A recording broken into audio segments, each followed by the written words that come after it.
outlook, but in general just sort of a softness in bond yields that aligns with sort of the Fed going into a tightening period. Sorry. Alice, great talking to you. Alice Forward there from UBS. She's the Southeast Asia economist. Great talking to you too. Thanks. And of course Sophie was with her as well. Okay, right. Coming up, Singapore Exchange looking at innovative ways to grow, and we have an exclusive interview with the chief executive. That's next. This is Bloomberg.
You're back with Bloomberg Markets. I'm Rishad Salamat in Hong Kong.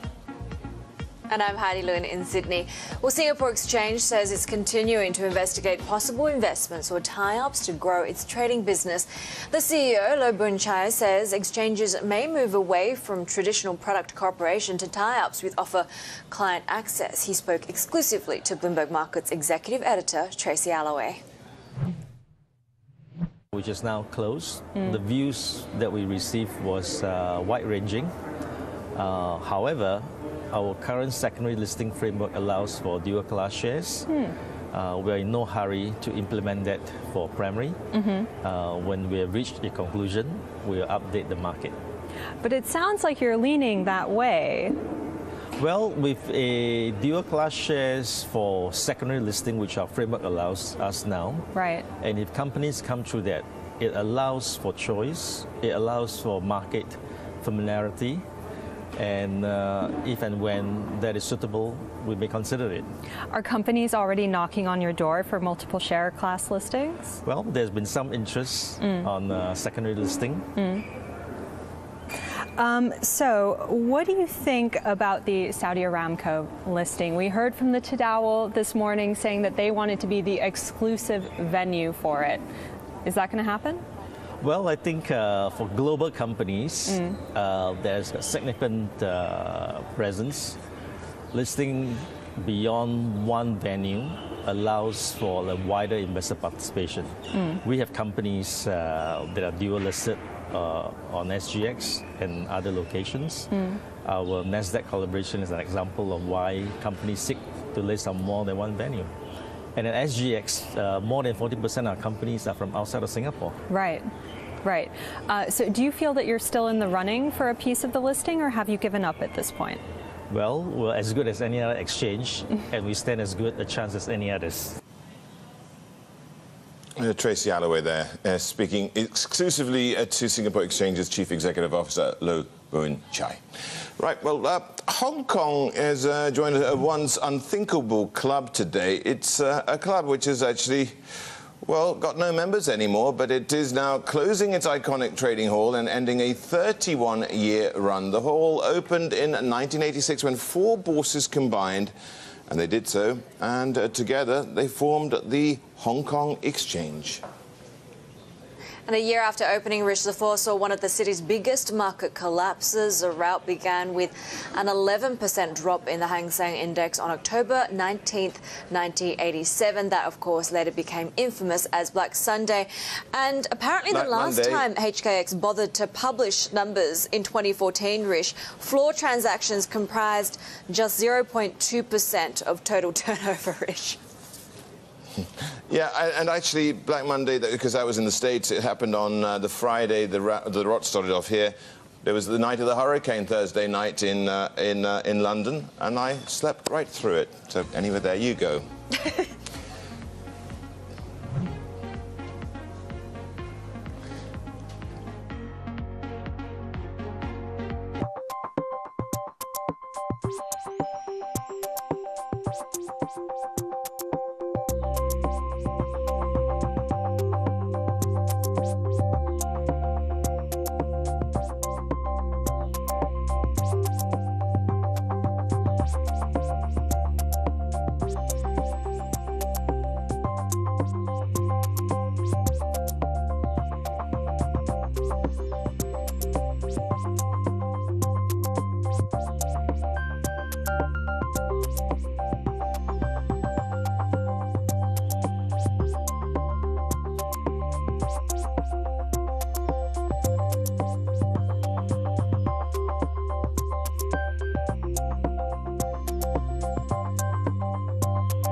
Are we live?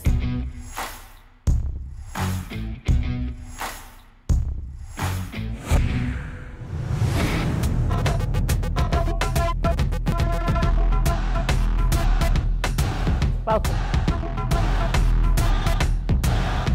to programming that's insightful, authoritative, and at your fingertips.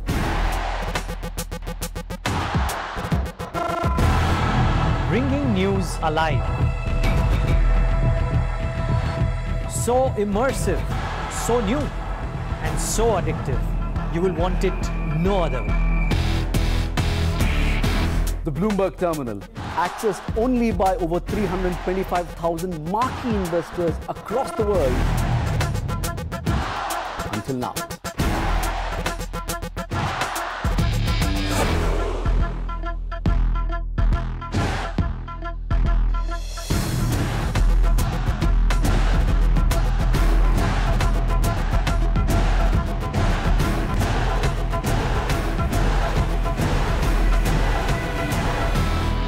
Just business news, we're news for business people.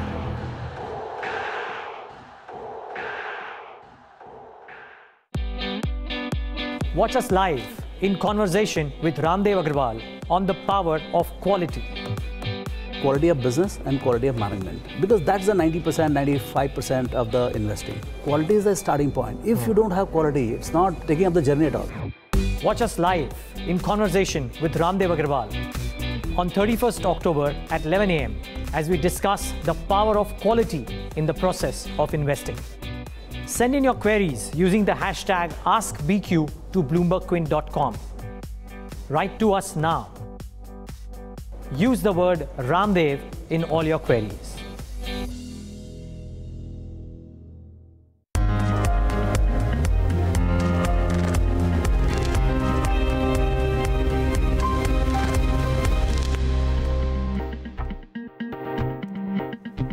Good morning. This is Bloomberg Quint Live, India's first live digital streaming business news service. I'm Menaka Doshi.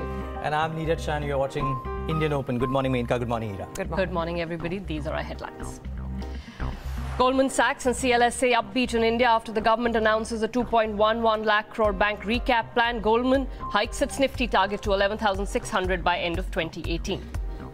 The European Central Bank will cut its bond buying program by half 2 months from now, but says the program is open-ended. The euro falls. Brent crude prices touch a 2-year high on a stronger dollar, and after Saudi Arabia's crown prince supports an extension in crude supply cuts beyond March 2018. Biocon reports a disappointing second quarter performance, says production disruptions impacted earnings.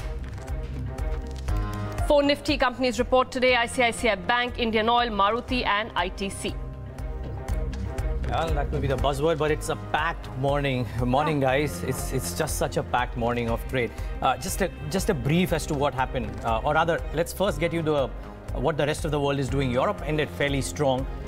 Asia is actually not doing that bad. The SGX Nifty, though, comparison to what's happened across the world, both in the European markets overnight and the Dow overnight, as well as the Asian markets today, is showing us a bit of a tepid start. Maybe we had a bit of a flare-up before the other markets did.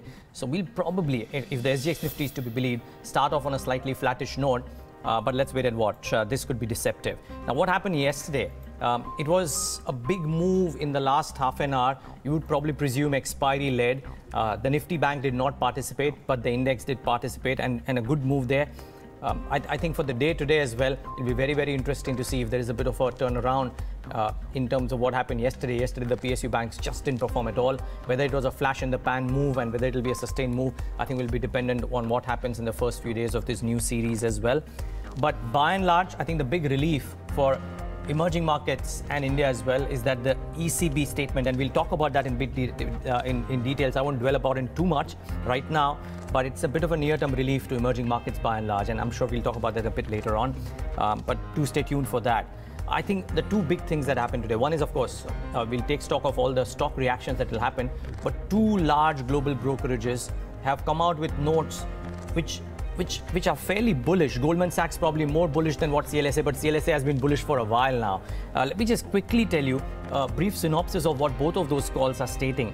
One is Tim Moore and Goldman Sachs, that is, they're saying, and I quote, that we reiterate our strategic overweight stance on India and raise our Nifty target to 11,600 by end 2018. This is not a 12-month forecast.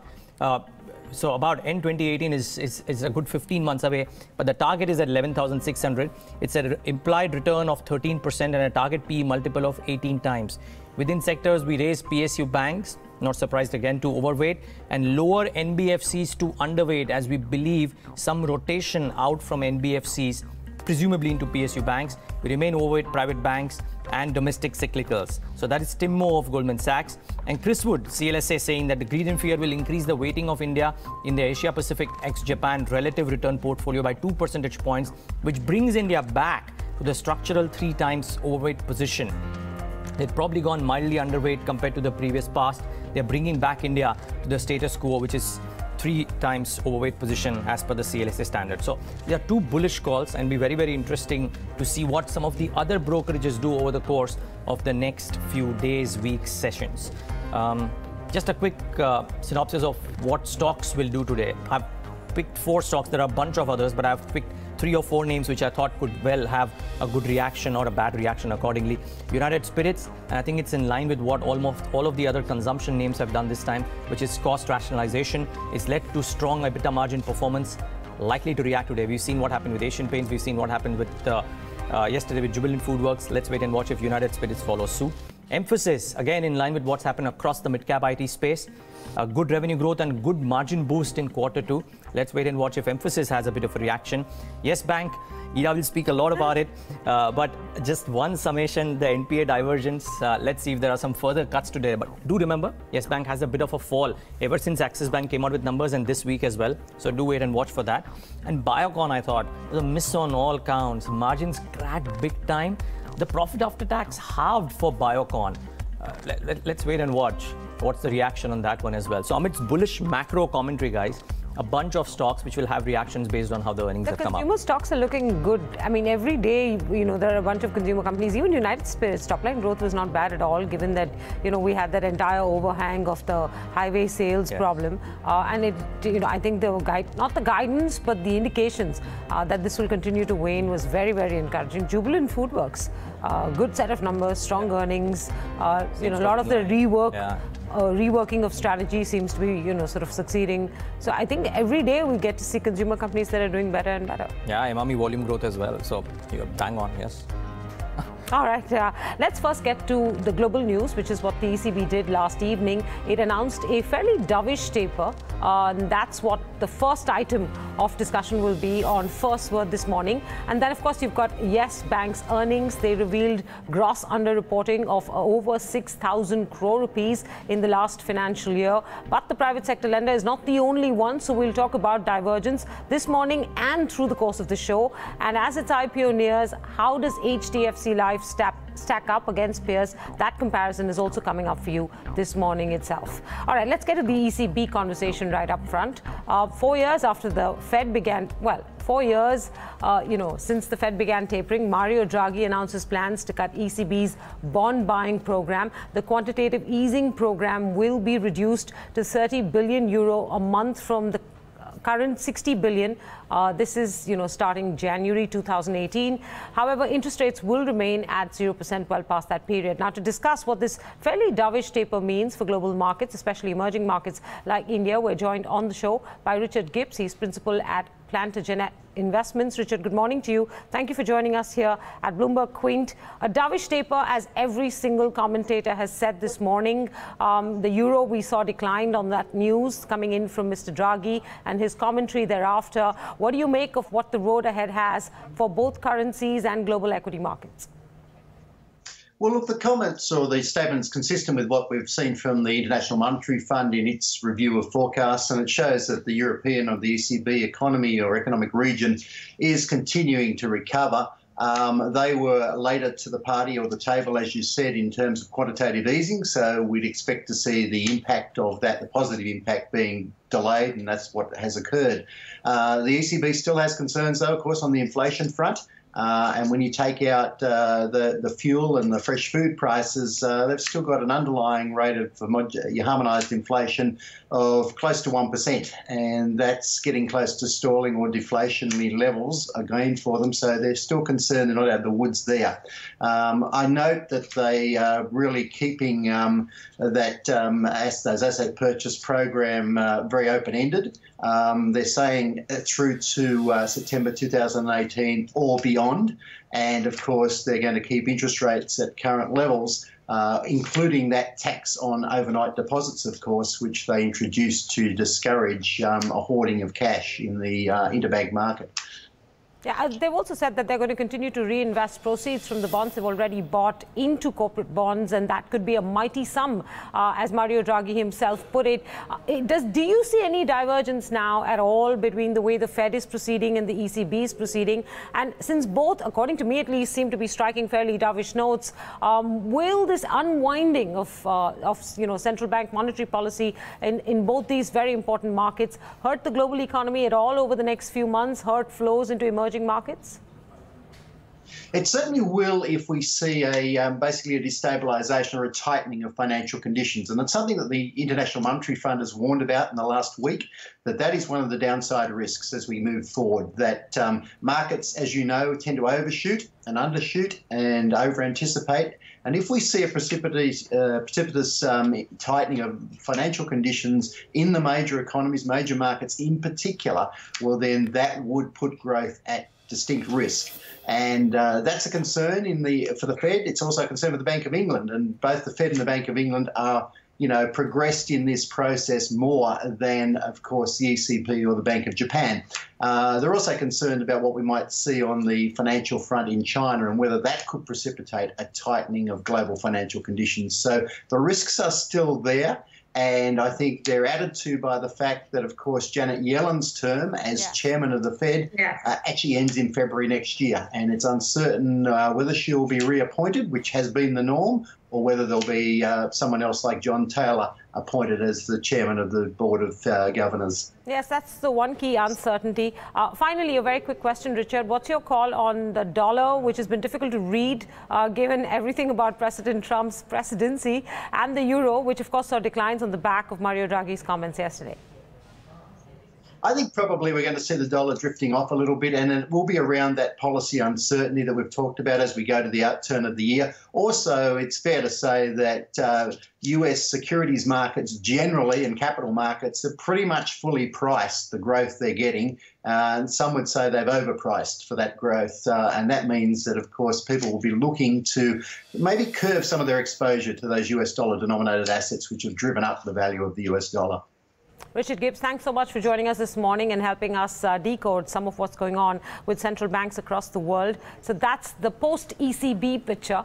We'll see how it goes, but very, very dovish. I think one headline I read called it taper, so it was TAPURRR, just to emphasize on how soft a note Draghi struck last evening on various counts, right? But I suppose he wants a weaker euro. It's critical to the recovery of the eurozone.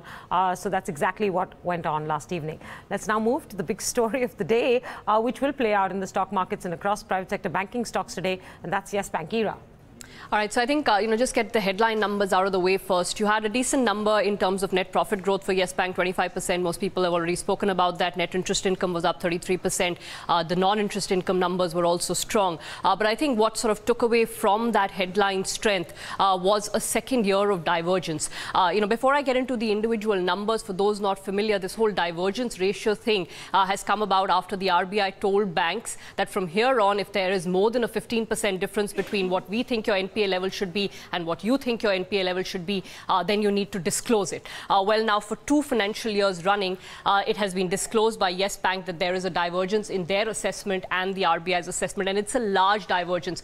So look first actually at the FY17 numbers. 6,355 crore was the divergence. The Yes Bank guys had said that they think NPAs are at 2018.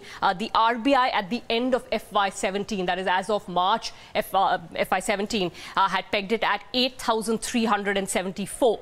So the divergence amount is more than 3 times what Yes Bank thought their NPA numbers was. That's not just a 15%, 20%, 25%. That's 3 times, and that's worth taking note of. This has happened for the second year running. So if you look at what they disclosed for FY16, the bank had disclosed NPAs of 749 crore only. The RBI assessed them at 4,926 crore. The resultant divergence is more than 5 times the reported NPAs. What does this divergence tell you? Well, it tells you a couple of things. NPAs are not a matter of opinion. So if a bank or a bank management is underreporting, and they will dispute the word underreporting till the cows come home, but that's what it is. It is underreporting. It tells you that perhaps the bank is not as conservative as it should be. Perhaps the bank is not recognizing NPAs as early as it should. Sure, as the management explained, they have managed to recover a lot of this divergence. So yesterday, Rana Kapoor said that 47% of it had been upgraded. Some proportion of it had gone into NPA. Some proportion of it had been sold to ARCs. Some had actually been repaid to banks. So you have to take note of that and give them credit. But you have to ask the question equally, why was this divergence there in the first place? Important to note that they are not, of course, the only bank that have reported this divergence. The private sector bank space, and I'm focusing purely on private sector bank space right now, Axis Bank had reported a divergence of about 156% of the reported NPA in FY16. They reported a divergence in FY17, but a lower amount of about 26% of the reported NPAs. ICICI Bank reports today. We'll see what they show in terms of divergences for FY17, but they had about a 19% divergence in FY16.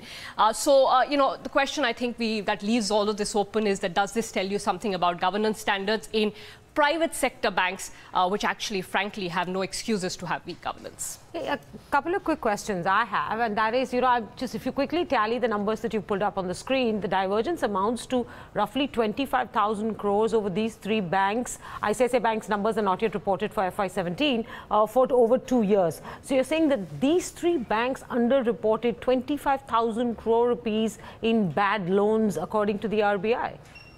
Yeah, because I'm not sure that's the right 10,000. Yeah, I get the math, but I'm not sure that's the right way to look at it. because there would be some overlaps between the accounts, perhaps. I'm not sure that that's the right way to look at it. Second question is, if RBI in FY16 tells these banks that, hey, look, sorry, you thought this was not a bad loan, but I think this is a bad loan, wouldn't that have filtered into the way they look at an account for bad assets in FY17? Absolutely. Because if there was any difference in understanding, let's say the bank said, hey, I thought these parameters allowed for this to be classified as a standard asset, and RBI said, no, they don't, these are our doubts, they would take that interpretation into the next day's accounting, wouldn't they? Absolutely. So to have divergences over 2 years is worrying. Is absolutely worrying. And I really, I think this question has been raised by various commentators.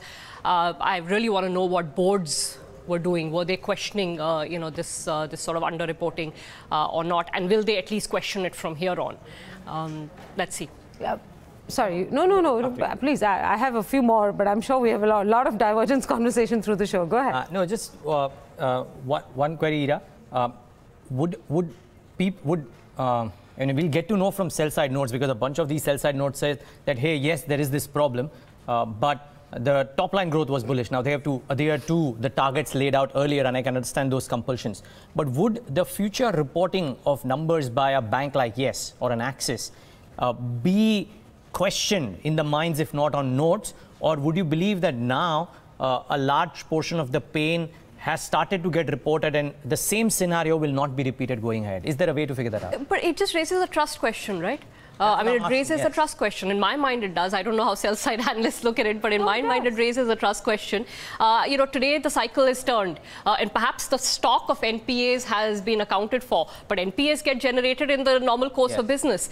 If there's a trust deficit, how do you believe that the NPA numbers by any bank which has reported sharp divergences are to be trusted, next year, year after, year after? I just think it raises a trust deficit which should be addressed. Perhaps the management tried to address it by saying that, we have managed to recover all of this. I still think that's not the point. The point is, why was it there in the first place? No, and it is. The sell side, well, they are saying so, right? Deutsche Bank, divergence is discomforting. Yes. Let me run you through what all the Credit Suisse, large NPA divergence recurs. Yes. These are the headlines of their reports that were out last evening and this morning. Jefferies, Q2 FY18 review, Yes Bank, jarring quarter.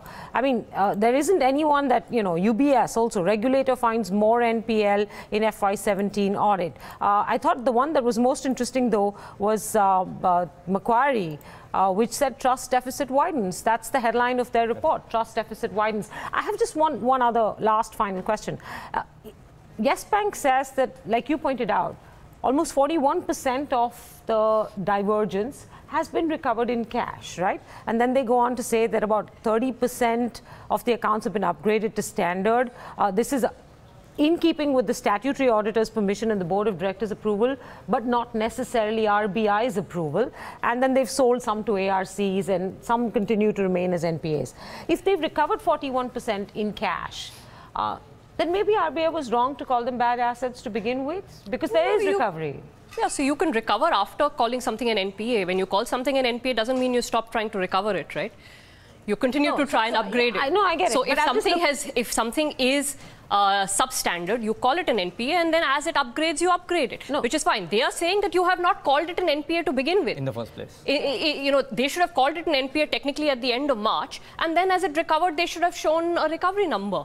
And I think the RBI, we have that quote plate from the Reserve Bank of India's statement, which came in earlier this week. And if we put it out, I think it's just worth pointing out what exactly they have said. In a rare sort of public rebuke of asset classification, they said that various rules of the Reserve Bank of India had been violated. And they say that in print. So they said this when they penalized... Yes, this is the statement. This came in on the 24th of October. They penalized Yes Bank for two things. But, on the asset classification thing, they said that the statutory inspection of the bank had revealed violations of various regulations issued by the RBI in assessment of non-performing assets. And then they go on to talk about the cybersecurity incident, which also they thought that Yes Bank had delayed in reporting. Yeah, no, serious governance issues. I think, this trust deficit issue that Ira is talking about, and I think every investor needs to worry about what are boards doing in this process, right? 100%. And I'm so sorry, but we can't absolve RBI of some responsibility in this if banks are not reporting the numbers. I mean, for instance, when would they have found out about the divergence?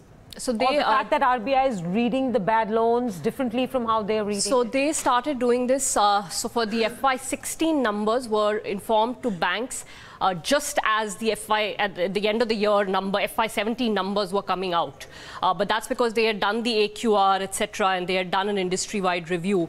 So they informed them, I think, just when they put out that circular, which was in April, they informed them of divergences first in the FY16 year, which is why most of them disclosed it in their annual report. And then subsequently, they have informed them of divergences for the FY17 year, which is now getting reported. So they would have done that in the first half of this year some point. More transparency from RBI would also be a good thing to have, given the, this chronic situation that we're seeing. No, and I reckon you'll also see this, if you're not seeing it already. I think you're seeing it already in the way the market is assigning valuation multiples to these banks. I mean, yes, has been growing almost at par with what some of the other larger peers have done, but the valuation is not at par with what the others are. That's probably for a reason. Yeah, and I just have a slightly different point to make. Yes, of course, the valuations, will now start to adjust. I just want to make the point that when the FY16 divergences were released in annual reports, the public sector banks did not have very large divergences, not because they're great governance entities or anything like that, but because they started to clean up as soon as the AQR happened. And this is something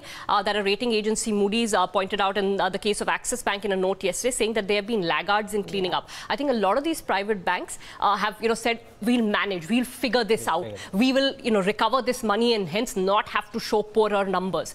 So a lot of them delayed, even post the AQR, the actual calling of bad loans is bad loans, assuming that they will be able to figure this out perhaps better. Maybe they have been able to figure out going by Yes Bank, but that they could have figured out after reporting those NPA numbers, right? Nothing prevents upgrades of NPAs in the normal course of banking business. Yeah, and that would have spoken well of the bank, the fact that they were able to recover it. By the way, I just want to point out that you can read about that Moody's note on Axis Bank being the laggard, you can read about Yes Bank's divergence, and you can read about everything pertaining to both private sector banking and public sector banking on BloombergQueen.com. We've got some detailed coverage going on there, and detailed coverage coming up on this very show later on this morning as well. We'll discuss this underreporting of bad loans in greater detail with independent banking analyst Hemendra Azari and Amarjit Chopra, former president at ICAI, at 9:30 today. But let's move tracks and get to the primary market. HDFC Standard Life has priced its IPO at 275 to 290 rupees per share. It's coming in a few days from now, but that means that the insurer will be looking to raise about 8,700 crore rupees from the primary markets and will see the promoter diluting nearly 15% in the company. So how does the life insurer stack up against its listed peers? Samit Sarkar's done some number crunching and some comparisons. Samit, good morning.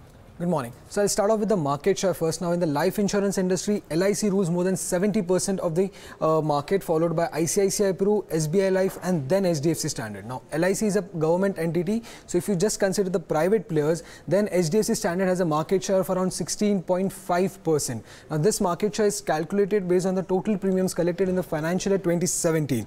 Now if you compare HDFC Life's business with its competitors, then the persistency ratio, which shows how much business the insurance company was able to retain for 13 months, stood at 80.9%, which was below ICICI Pru and SBI and at par with Max Life. But for the 61st month, that is after 5 years, it was tad better than ICICI Pru but below SBI Life. Now the AUM, that is the asset under management for HDFC Life, stood at 91,700, which was below the top two players, but it grew at a faster rate when compared to its peers. And also the claim settlement ratio for HDFC Life was the highest at 99.2% in financial year 2017. Now sticking to the business, let's see how much revenue HDFC generated by selling which plans. Now in financial year 2017, HDFC generated only 35% of its new business premium by selling linked plans, which is very low when compared to ICICI Pru and SBI Life. Now why linked plans is important? Because linked plan is the plan in which is more profitable for an insurance company. Now coming to the financials of HDFC, HDFC Standard's total premium earned grew at a much faster rate when compared to its peers, that is at around 14%. But along with this, the total expense ratio was also higher for HDFC Standard. Now, the return ratios were a mixed bag for HDFC, because the return on equity for HDFC was higher than SBI but lower than ICICI Pru, and return on invested capital was higher than ICICI Pru but lower than SBI. Finally, coming to the valuations, there are two listed life insurance companies in India, and compared to them at the upper end of the price band, that is 290, the shares of HDFC Lives are expensive. Now, the price to embedded value for HDFC Standard stands at around 4.1 times, while the price to book at 13 times.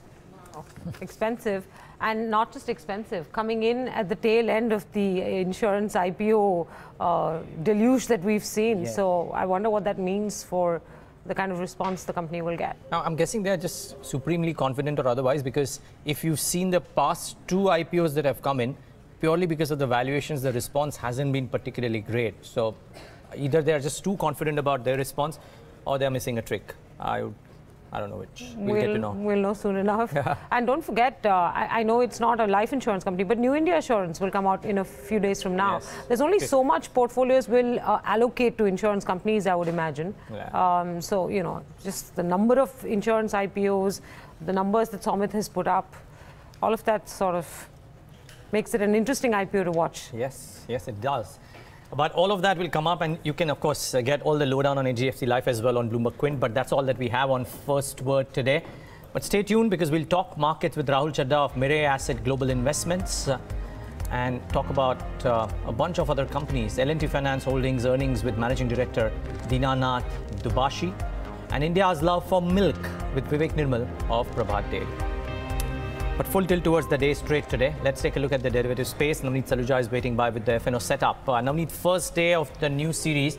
I would presume it's difficult for the markets to do an encore of what it did in October. The best series in 2017, the best series that October has seen in the last 4 or 5 odd years, if I'm not wrong.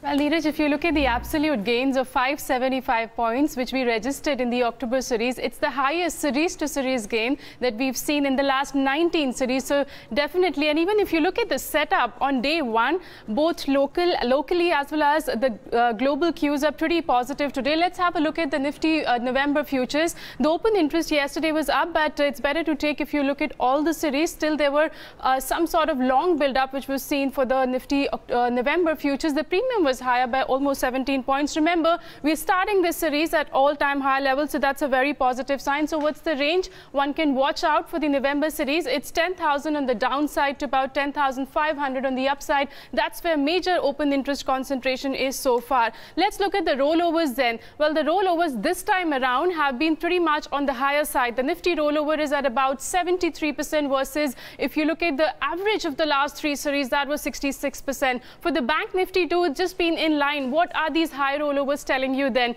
The long positions which were being taken in the October series have been rolled over for the November series, which is definitely a positive sign. Let me also tell you the FI positioning. Everybody watches for this data on day one of the new series. Remember, if you look at on index futures, they are net long 70% on day one. Compare this data with the October series, it was 56%. This is telling you that the FIs could be selling in the cash segment, but definitely if you look at the positioning on the FNO side, they are pretty much long. And even for the options data, that's telling you the same picture. Look at the division on the call long and the put long. It's 50-50%. That's the positioning. If you compare this to the October series, they had actually bought more of puts. And in fact, if you look at on the writing side as well, this time they've written more of puts. Writing puts is definitely a positive sign going ahead. But in terms of stock futures, which are the stocks that one can watch out? Remember, yesterday the Bank Nifty did not participate at all. But still, I've just removed data of couple of these banks. We did see short covering coming for banks like Bank of India as well as Union Bank. As you can see, the open interest was down for both these two counters. In terms of long winding, Canara Bank, Indian Bank as well as ICICI Bank are the 3 counters where some sort of long unwinding was seen in yesterday's trade. Before I wrap, Neeraj, just one more point. Bank Nifty so far has not seen its record high levels. For this series, I'm sure the market will be watching out. It has to sustain above the 25,000 mark. The first hurdle will come in at about 25,198, which is all-time high levels for Bank Nifty. Back to you. Okay, Navneet, we'll watch out for all of these. The start of the new series, Abhijit Pathak, Director at Definet Solutions, joins us to give us the FNO perspective. Good morning, Abhijit. Thanks so much for joining in. What's your sense? How would we start off the new series? Your skepticism on PSU banks yesterday was well taken. They didn't do, they did precious little, I might add. What's the sense this morning? Actually, it's quite a confusing picture right now. I mean, from the future side, a lot of long build-up has been seen. But if I see the options data in terms of PCR at various individual strike prices, it's not very encouraging, especially at 10,300 and 10,400 level. So I'm not sure whether one should be long in the index, I mean fresh longs. And it should be only a stock-specific perspective now onwards at these levels. Okay. So what's the trading strategy, Abhijit, that you would give on the index today? Any of the key indices, would it be an option strategy or would you look to do plain vanilla futures? I would be looking at going short in Nifty futures if it opens near 10,400 with a stop loss of maybe 20 points above the morning high. That will be I mean, I'm not saying it will be a positional call, but there will be some pullback from those levels. What would lead the index down, Abhijit? What components within the index, if you will, if you're bearish on the index, do you have a bearish call on any of the Nifty? Yes Bank. Sorry, Abhijit, I missed that. Do you have a call on any of the index components? Again, banks might be under pressure, especially because of the Yes Bank results. And ICICI Bank results are today. So I don't know that there's no reason for that to be bullish with these kind of Yes Bank results. So banks might be under pressure to start with, at least in the first couple of hours. Okay, point well taken. Lastly, your recommendations for the morning. Sun TV and Sun Pharma. Yeah, I continue to be bullish on Sun TV because, because of the expiry, it was under pressure for the last couple of days, but it is still holding those 795, 800 levels, and it has potential to go to 830, 840. And Sun Pharma, if it holds this 815, 515, 520 levels, it can go to 560, 570 in the November series. Okay, thanks a lot for that, Abhijit. Thanks for joining in today. Well, let's get in Pradeep on the show as well and talk about what the commodity markets are faring as well. Pradeep, good morning. Good morning, Neeraj. And, top story in commodities today is definitely crude oil because Brent is very close to the $60 mark. And that's kind of alarming, for equity markets. If you look at the levels, it's very close to 27-month high, which means more than 2 years high is something that the Brent is trying to negotiate. And $60 is the upper end or a level that traders have been watching very closely. So let's see what happens here. What has actually happened, the news that came, Saudi Arabia's crown prince supported a kind of extension or the rollover of production cut that are in force already, and that is something which is driving the crudes up. So if it continues beyond March as agreed upon earlier, maybe crude can stay high and it may move up. So will it cross $60 or no? That is the big question that traders will have today. If you look at gold, it hasn't really reacted to the ECB decision. Well, looks like market is actually waiting for the announcement of a new Fed chair, and thereafter it will take a view. If the new Fed chairman is hawkish, in that case gold may correct, and if the new Fed chairman is seen as dovish, or in case Janet Yellen continues, maybe gold can move up a bit from here. Look at other commodities. There is not much action actually. Sugar has in fact come down for the second day, so some a bearish indication there. Steel, aluminium, zinc, copper, more or less flat. So there is no real indication for any of the metals. So not much movement in metal stocks should be expected. Okay, we'll wait and watch for that. Let's take a look at how the Asian markets are faring. Fairly strong. The SGX Nifty, though, indicating that it will not have a great start. Let's wait and watch as to what happens. But talk about individual names, a bunch of stocks in news because of the results that have come out. Avinash Gorakhshekar, research head at Joinder Capital Services, joins us right now on the show with a fundamental perspective. In a bit, we'll get in our technical experts as well. Avinash, can't not talk about Yes Bank at the start. What do you expect the stock to do today? No, I think, Neeraj, clearly what the market was doubting, exactly the same trend happened. I think, there's a huge divergence in what RBI has pointed out in non-performing assets and what the bank has actually provided. So I think clearly any kind of re-rating in the near term is going to be a bit difficult for Yes Bank. I think the market is completely aware that this is an aggressive private sector bank. So definitely, I mean, in the near term, unless and until we see clearly this divergence between RBI and the bank reporting its bad quality assets, you are going to see the stock seeing a little bit of pressure. My sense is, I think probably let's wait and watch. But overall, I think clearly this quarter was a good quarter. They sold some assets to ARC companies. The coming quarter would be a very important quarter for the bank, according to me, and that would be really reflective of the fact that whether these non-performing assets would now start showing more strongly on the on the balance sheet. So I mean, let's wait for one more quarter. This quarter, luckily, the bank had some sale to ARC numbers, so the overall impact seemed to be quite less. But if you had Yes Bank in your portfolio, will you sell it now? See, I think, Pradeep, this is one of those banks where the market, and I would also personally take a higher risk multiple and buy the stock, because clearly in terms of the advances growth, in terms of other parameters, the bank has done pretty well. It's only on the asset quality that, reporting that I think the bank has not actually delivered as per what the street expected. So yes, I won't sell the stock, but yes, I wouldn't buy it also now. Maybe if the stock corrects quite significantly to lower levels, then I would be a buyer. I mean, longer term, definitely I continue to be positive on Yes Bank. What about United Spirits, Avinash? I think great numbers, Neeraj. I think the premium bands seem to have worked for the company, and I would believe that probably I think the markets were expecting that some sort of volume growth constraints could come in post the GST and post the demonetization impact. But I think the company has done remarkably well. I would believe that even at the current levels, if one takes a 2 to 3 year view, because this is a business which is a very brand driven business, and most probably with more brands likely to be put up in the domestic markets, the MNC brands, I would believe that any dip should be used as an opportunity to actually acquire the stock. This is a portfolio stock and not a momentum stock. I would believe that this can generate good returns over the next, say, 2 years. Okay, a bunch of earnings that have come out. We've discussed two with Avinash, but there's lots more that happen in terms of earnings delivery. And Darshan Mehta, as usual, joins us with the earnings heat map. I presume that's what he's coming to talk about, and talk about what really happened within specific companies, and which ones will stand to gain, which one will stand to lose. Darshan, thanks. More red than green on the screen, I see. We've spoken, Darshan, in detail about Yes Bank and United Spirits, but I'm sure there are a bunch of other stocks. Yeah, there are. See, because if you're looking at it, a significant amount of reds, and these are the larger companies. Look at Yes Bank, Biocons, Cummins. These are all the larger companies. Some of them have come out with decent set of numbers, but on the larger front, yes, it's a miss. Now, let's individually take a look at some of them. Crompton Consumer was a good number. Crompton Consumer came out with a good set of numbers. Revenues were up 10%, profits were up almost 25%.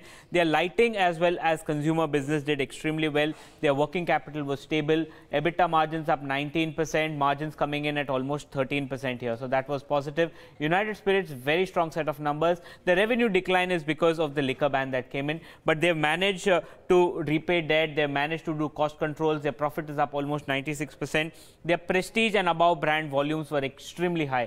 The EBITDA up almost 58%, and EBITDA margins from 10% has moved to 16%, should react in the positive today. Supreme Petro, also strong set of numbers. Revenues up almost 13%. If you're looking at the profits was up 28%. EBITDA at moving to levels, or EBITDA margins up almost 9% compared to 8%. So strong set of numbers. Now on the weekend, you have Biocon. 50% miss as far as profit is concerned, both on the estimates as well as actual number. Revenues very flat, margins extremely low at almost 19%. What they've said is remediation issues at their plants. There's production disruptiveness that has happened, and the biological business had saw a negative EBITDA margin. So expect Biocon to react negatively. Cummins also decline in both exports as well as domestic markets. Big miss on the estimates, down 10% on the revenue, profits down 22%. Very poor set of numbers by Cummins. Even if you look at the margins, coming in at 14%, EBITDA miss of 16%, EBITDA down by 16%. South Indian Paper Mills, very weak set of numbers. So paper as a segment is doing very poorly. Loss of 1 crore versus the profit. Revenues down almost 45%. If you're looking at the EBITDA down 82%, and margins falling in from 19% to just 6%. And again, staying with paper, you had Emami Paper Mills. Revenues were flat in trade, up 3%. Profits down almost 97%. From 18 crores, it's just half a crore. It's not a loss for them. EBITDA down 36%, and margins falling from almost 13% to 8%. So extremely poor set of numbers from the paper companies. Well, thanks, Darshan, for all these details. So we have more red than green today. But I'll go with Indiabulls Ventures, Avinash. This is an interesting stock. Look at the numbers. And we were all surprised when an FI, I think CLSA that was, included it in the model portfolio. But I think they definitely knew something. No, I think, Pradeep, the stock has actually gained quite significantly. And if you look at the numbers, these numbers are terrific, in fact, on all parameters. So, this stock is not covered very widely by most of the broking firms. So, I would believe that, yes, probably one more pop-up on the stock price in the morning would be possible. But sustainability of these numbers, Pradeep, is going to be a very critical element. This group is always known to be very aggressive, both on the housing as well as on the real estate side. And this company primarily has been in the focus, probably for the ARC business. I would believe that, yes, probably, on dips one could definitely look at it, but current levels definitely, the risk reward may not appear to be very, very strong. I mean, some correction on the price, and I would definitely look at it more closely. Okay. But that's not all. There are a bunch of other stocks which are non-earnings based, but which are in news today. We'll also have a bunch of results that are going to come out, 4 index names. So it's a packed house at the research huddle today when our research team joins in to talk about all the key newsmakers and the stocks that will come out with results. Now, there are 5 of you. I've forgotten who's doing what. Let's start off with the newsmakers, the stocks in news. Who's talking about those? Okay. Saloni, let's start with you. Okay, so the first stock that I'm picking up is Bajaj Auto. The company says it is unaffected by the ban put forth by Karnataka High Court for new two-wheeler sales under 100cc. Secondly, for NDTV, the Income Tax Department has attached the entire 29% stake of promoter RRPR in the company according to the stock exchange filing. Now, moving to Aurobindo Pharma, the company gets US FDA approval on developing a hydrochloride injection, a positive development for the company. Do keep an eye on this one. Talking about few bulk deals, HSBC Global Investment Fund Mauritius bought over 1.1% stake in Star Cement, while Girik Wealth, owned by Charandeep Singh, bought 1.2 lakh shares, that is 0.7% stake in Saregama. So some stock reaction could be seen there.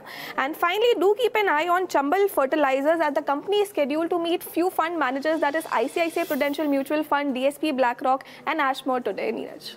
Okay, we'll watch out for all of those. So that's the lowdown on the stocks in news, but 4 large index names coming out with numbers. I can't help but start with Shraddha, and whether ICICI Bank will prove the detractors wrong. People believe that what Axis and Yes have done could well be repeated by ICICI. What's the expectation? Well, yes, like you said, the focus is going to remain on the outcome of the RBI audit. Operational performance is something which the markets are likely to ignore. Anyways, there's not much to expect from in terms of the operational performance from ICICI Bank.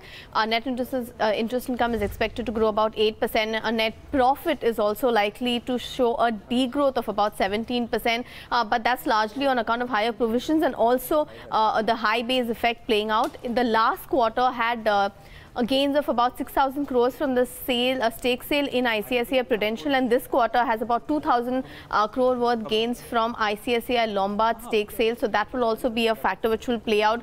Loan growth expected to continue at a tepid 5% or so. Net interest margins are expected to remain weak at about 3.2% levels. But having said that, of course, the possible provisioning for the NCLT referred accounts could actually keep asset quality under pressure.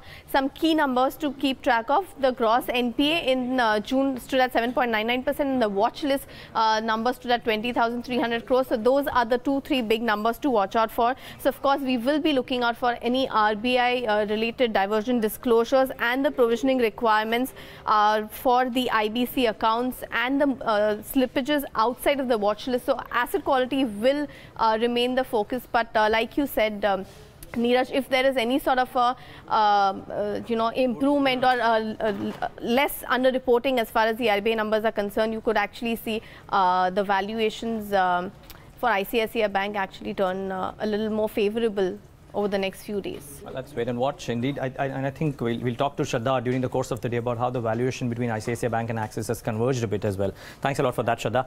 Very quickly to Maruti. Yatin, what's anticipated? Neeraj, 18% second quarter volume growth, so that will translate probably into a 22-23% kind of a revenue growth. As far as margins are concerned, the street is working with a number of close to 14.5%.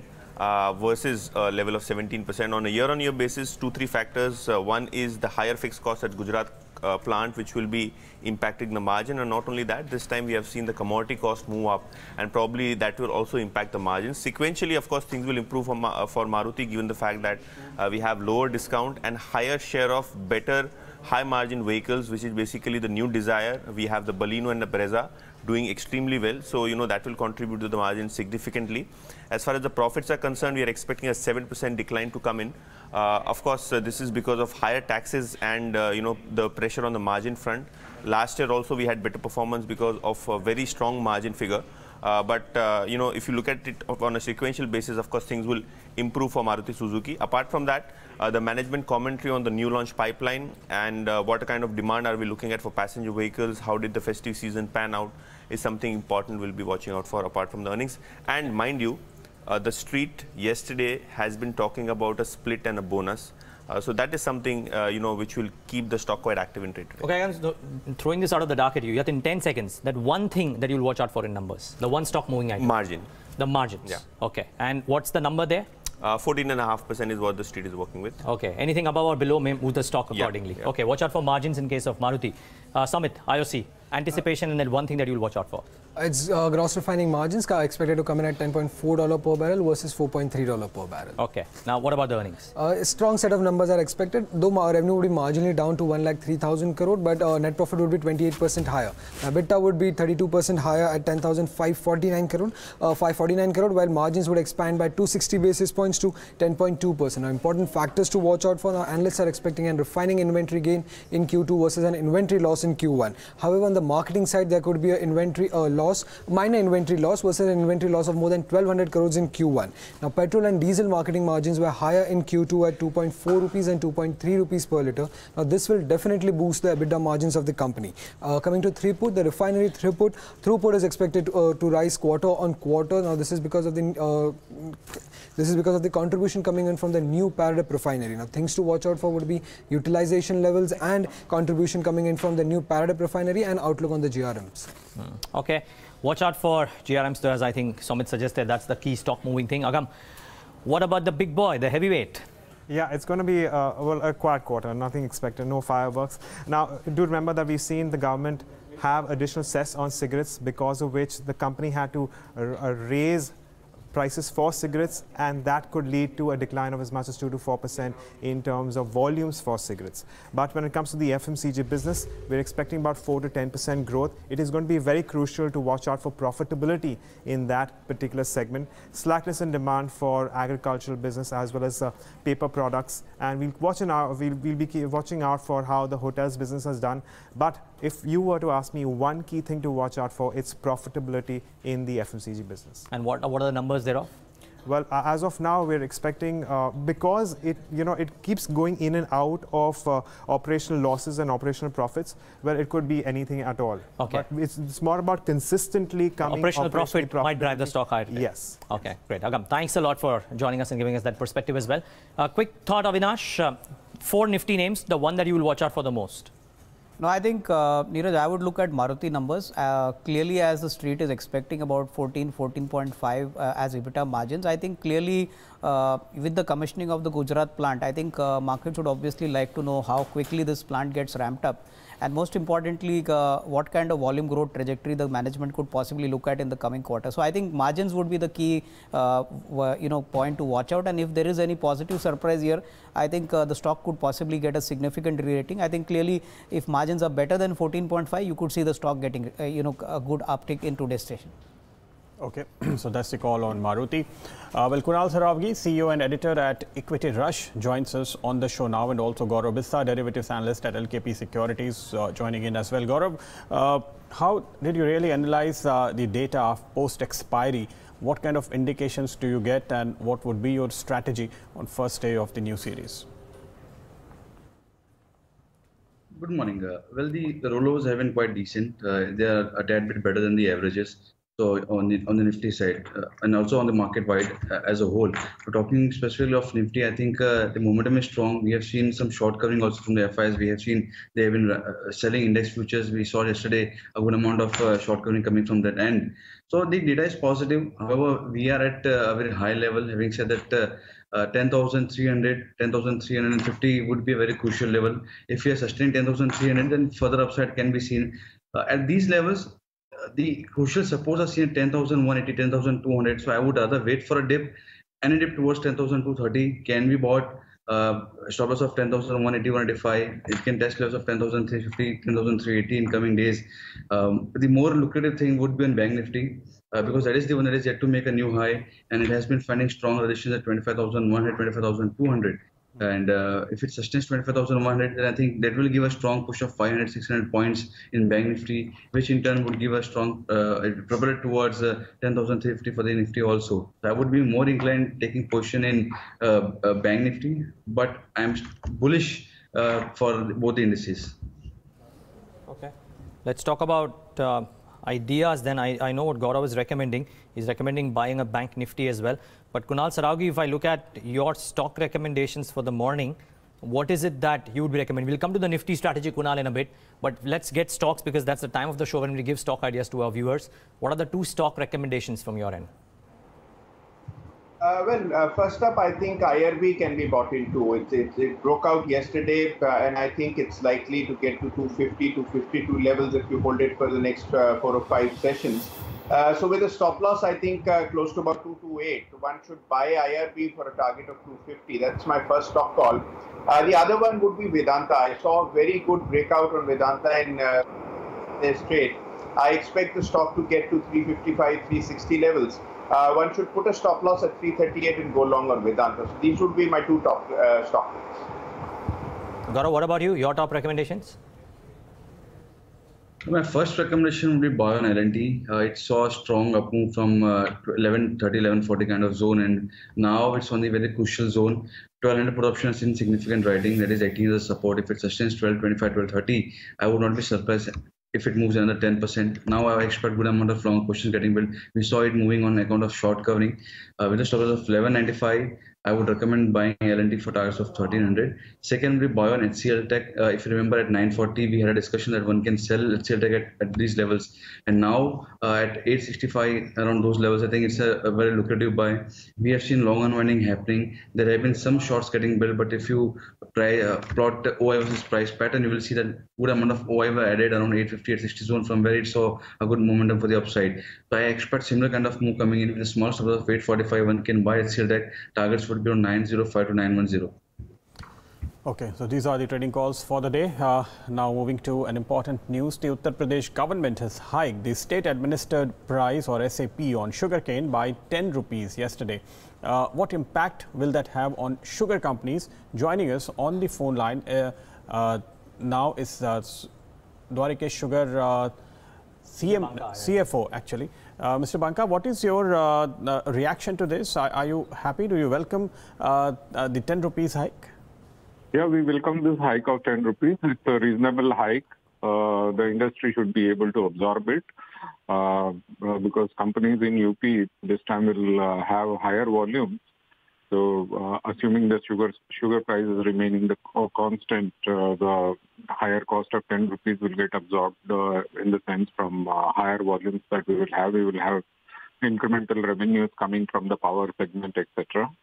So this is a very welcome development, and we applaud the government for this 10 rupees increase. It is going to create a win-win situation for the farmers, for the sugar mills, and for all stakeholders. You would reckon this would mean that cane arrears would be a lot lesser this year, as this sugar year as compared to the other ones? Well, last year itself, there were many companies which had cleared dues well in time and, in fact, ahead of the schedule, including ours. There are some companies which are in serious delay and default, maybe because of their dire financial condition. So I wouldn't be able to comment on that. But having said that, you see, for the season 2016-17, the arrears now stand to less than 1,000 crores, which is, according to me, a good situation to be in, because historically the arrears have been always on the higher side, at least in the last year and the recent few years that we have seen. Mm-hmm. So we expect this trend to continue. We expect sugar companies to be prompt in paying the dues to the farmers. Mm-hmm. Mr. Banka, looking at the sugar prices, what kind of margin would you expect for this financial now, and how does that compare with last year? You see, like I said, there are a few things which impact the margin. Number one is the sugarcane price. So now now this has been decided already.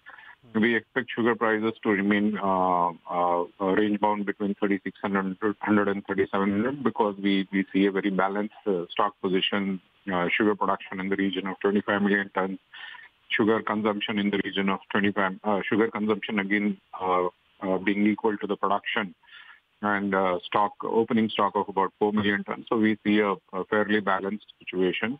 Now, the third important thing which impacts the margins, etc., is the recovery that we may be clocking. So we have had good from climate weather point of view, we have had two good seasons, the last one and the one before that. So if weather continues to be good, if it doesn't play to want, then we should have reasonably good margins. Okay. Thanks a lot for that, Mr. Banka. Good having you. That's Dwarikesh Sugar saying that they are a bit heartened by the fact that the sugar SAP price rise has not been as anticipated, much lower than that, which is actually good news. Avinash, a quick word really. The stocks haven't done anything in the last 6 odd months. Could there be a bit of a boost, even if it's for a trading day today? No, I think a small uptick could definitely come in because expectations were that the SAP price could be slightly more than 10 rupees, and I think this rise is definitely moderate, which can be easily be absorbed by the larger players. So I think, again, coming to the sugar stocks, Neeraj, something like a Balrampur Chini or maybe a Dwarikesh, I think these are stocks which are fairly stable and which have got an integrated kind of business model. So, one could see a small uptick in these stocks, but for a price trend to be sustained, I think you require strong earnings recovery, which I think in the second quarter, we like to see the numbers, how swiftly the earnings traction has happened. Okay. Well, on to this special segment on our show, Bloomberg Edge. Jayesh Khilnani joins us with technical indication on Glenmark Pharma today. Jayesh, what's the call? Morning, Pradeep. So I'm looking at the moving average convergence divergence indicator, which has in fact had a negative crossover indicating a buy signal coming in for Glenmark Pharma. And now if you have a look at the MACD, it's a momentum indicator which actually shows the relationship between two moving averages. So primarily the 26-day moving average and the 12-day moving average. That is how it is calculated. Two lines get plotted, which is called as the MACD line and the signal line. And a crossover between these two lines gives you the buy and the sell signal depending on the direction of the crossover of these two lines. Now looking at the chart of Glenmark Pharma, we can see that as of yesterday's close, the bottom panel shows you the MACD, the blue line is the MACD line and the white one is the signal line. There has been a negative or a bearish crossover. If we zoom into the chart, you can see that the blue line has in fact dipped below the white line, and it is also trading below the zero equilibrium line, which has given a sell signal on Glenmark Pharma. How effective is this indicator, Jayesh? Neeraj, I did a efficacy or the efficacy of this indicator versus comparing the buy and the sell signals. MACD works very well on Glenmark whenever there is a sell signal generated. So all the sell signals in the last 1 year would have yielded about 30% returns. Okay, thanks a lot for that. Jayesh, quick thoughts really, Gaurav, on Glenmark Pharma. If you track this one, the terminal is indicating that there could be some downside. What do the charts indicate to you? Well, I do track Glenmark Pharma. I would wait for a bit. There's a strong support that we have seen at 590-600 zone. We have seen short covering coming in. Though that short covering did not translate into fresh long position, that is the reason it has been struggling to find substance around 620-625. I would sell below 590. Then it can be a 7-8% downfall that we can see. Selling here would have some sort of risk because if there's some positivity that comes into pharma names, it can see a small spike towards 630 levels. So I would wait to sell below 590. Okay, sell only below 590, that's the call. That is when probably the move will be confirmed, although we have an early indication from the Bloomberg terminal that Glenmark could fall from here. 2 minutes to open. There are several heavyweights, as Neeraj talked about earlier, coming out with results today. Gaurav, looking at the way market is positioned, do you have any call on ICICI, IOC, ITC or Maruti? IOC, yes. That is one name that is looking quite robust. The reason being that 430 is a very crucial zone for the name, and whenever it has sustained 430, it has touched levels of 450, 445. So I ended towards 430, 432 with a stop loss of 425. Currently bought for targets of 445 to 450. Some other names like ICICI Bank, I would skip a bit for the reason that there is a strong resistance at 310 zone. We saw yesterday also writing happening at 310 call option, and it slipped towards 300 mark. So I would wait a bit. The momentum is positive, but I would wait a bit. Either you buy at 290, 285 kind of zone, because the supports are seen at 280. The risk would be 15 rupees stop loss, 15 rupee target. It's not that lucrative. So any dip can be bought, or you buy on the breakout. Okay, we'll watch out for all of these and more. Remember, there could be some stock reactions in a bunch of other stocks as well. The likes, as we said, the likes of United Spirits, which came out with good numbers, or a Biocon, which came out with a terrible set of numbers. We haven't discussed Biocon, quite frankly. We'll talk about that with Avinash in a bit as well. But 20-odd seconds left for the pre-open rates to kick start on a day, which is the first day of the new series, yes. After a really successful October series, we'll probably not expect an encore. But look at that divergence. Nikkei, Hang Seng doing very well. The SGX Nifty not quite. So we'll probably start off on a slightly flattish note, marginally in the green. But keep in mind, the SGX Nifty has been deceptive. It's been a mix the last 30-odd sessions. Sometimes a key indicator, sometimes not. So let's wait and watch. For now, the indices starting off well, but these are pre-open rates. This will settle down. We'll talk about these only at 9:08, but likely to start off on a slightly positive note, marginal at that. Bring up the result reactions if we have. Yes Bank should come up on your screen. Biocon should come up on your screen. Well, a 10% downtake. We don't know if that will happen, but yeah, there could be some downtakes. 10% for Biocon as well. So yeah, we won't have a 10% kind of a downtick on these stocks, but both the numbers, in Yes Bank, the divergence reporting, in Biocon's case, the numbers, the operational performance was a disaster. We'll probably have a downtick in both of these names for sure. Let's also bring up United Spirits and see if that is reacting positively. All of these FMCG names have had a tendency this time around to react after a good quarter. We've seen that with Jubilant, we've seen that with some of the others. Let's see if United Spirits also reacts. And then there are some of the smaller names as well. Jubilant carrying on from the good work that it set in trade yesterday. So result reactions galore. We'll talk about a lot of these. I don't know what the currency is doing, but that would be an interesting one to watch out for in today's session as well. Should open weak, that was the call really. So let's see what happened. Okay, it's down by 24 paise, 65.05. That is more because what happened to dollar. Dollar index is close to 95, and that's the impact we see, the entire reflection. This is not because of our development, but Draghi actually sounded really cautious because he has extended the tenure of QE in Europe, and in fact he said this is open-ended. We may carry it even beyond September 18. So that's the reason why euro weakened, dollar strengthened, and that's exactly reflected on rupee as well, 65.04. So it's holding below 65 for now. So more stocks to watch out for. Indiabulls Ventures, let's see what has happened to that one. With 57% jump in revenue, stock must have opened strong. So we'll look at that. And also Crompton Consumer is another stock where Crompton Greaves Consumer, in fact, Credit Suisse has hiked the target price from 270 to 290. The stock is up 4% as well. So stocks are mainly reacting to the results. Emphasis numbers were also good. So let's have a look at that. And also GIC Housing Finance. Emphasis is flat. What's happening to GIC with 24% growth in net profit? Well, up just 2%. Also, Supreme Petrochem was a number we talked about, up 28%. Let's have a look at that one also. This is up 2.5%. So, no big reactions actually to some of these positive numbers today. Yeah, not so much. But it's more about what the larger indices could do, and the opinion that has come in from the global brokerages. The government's 2.11 lakh crore bank recap plan has prompted CLSA's Chris Wood and Goldman Sachs' Tim Moore to turn bullish on India. Darshan is back to tell us what the two market experts and what the two brokerage houses in particular have to say about the Indian equities. And Darshan, let's start off with Chris Wood first.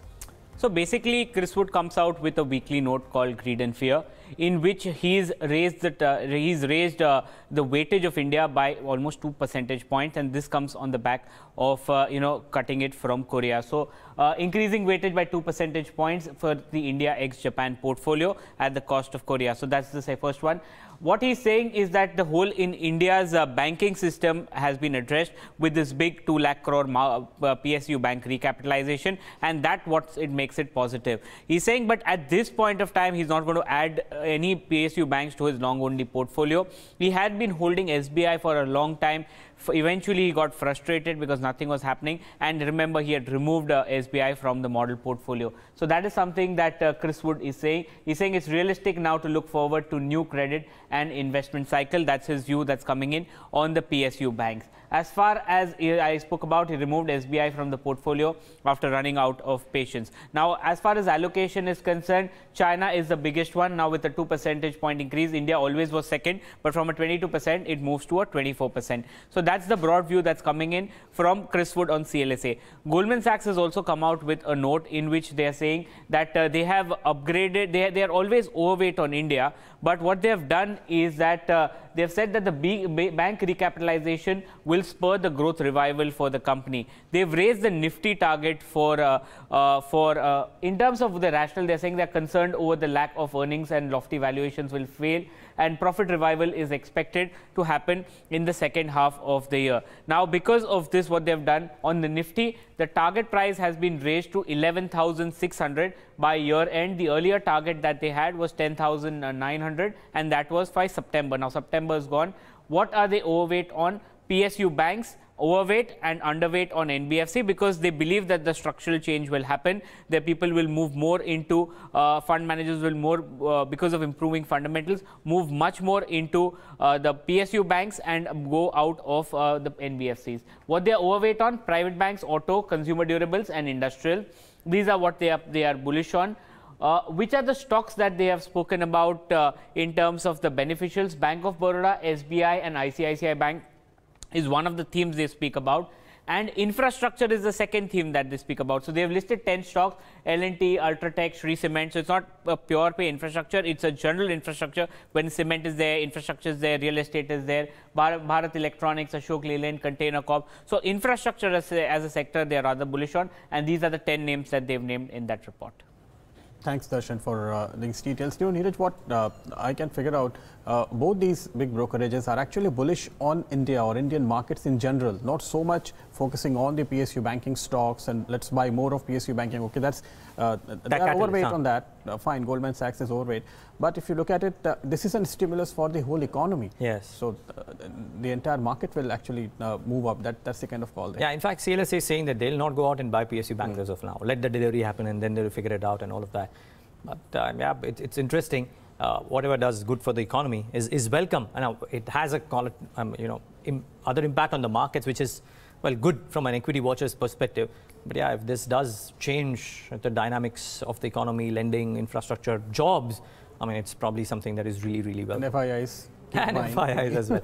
By the way, so there's a very interesting Bloomberg chart. If we can pull that up, we showed that on air yesterday. But just, I don't know if we can really pull it up at the last moment, but there was a Bloomberg chart that we played out yesterday which showed that what is known is that FIs have been selling and the markets, now look at this chart. The first half of the chart shows the blue line, the sharp blue line shows the FI flows, and the yellow line in the top half of the chart shows the Sensex move. Now there is a divergence that we've seen, and we know that.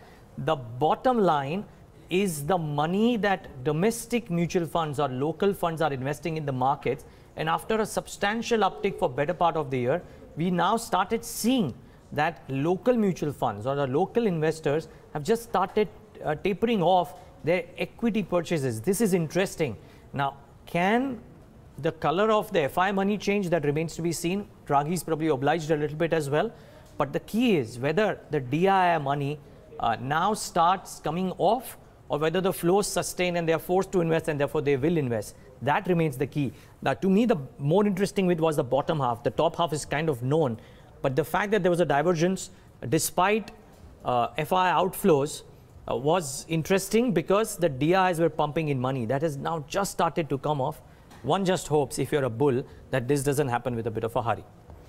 Yeah, so let's see what happens here. In fact, some of the fund managers have been telling us that there are redemptions in certain category of funds actually that has started. So that is probably reflected here, or maybe the new folios into SIP is not that strong. But overall, it's a positive, it's a bull call for Indian markets. So one actually needs to increase allocation to equities. Let's look at how prices have settled now. United Spirits up 6%, GVK Power up 5%, Crompton Greaves Consumers, we talked about it, up 4%, L&T Finance Holding has now picked up, okay, so there is some support here. Quest Corp, after the numbers, today is moving up 2.5%, another 2.5%, so to say. Shriram City Union is also up. So what is happening is NBFCs that, in fact, have seen a significant correction over last two sessions.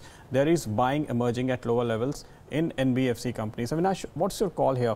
Will NBFCs lose business, or will they gain more, like some people like Vaidyanathan of Capital First are trying to mention that this is good for the whole economy, this is good for me, this is good for every NBFC?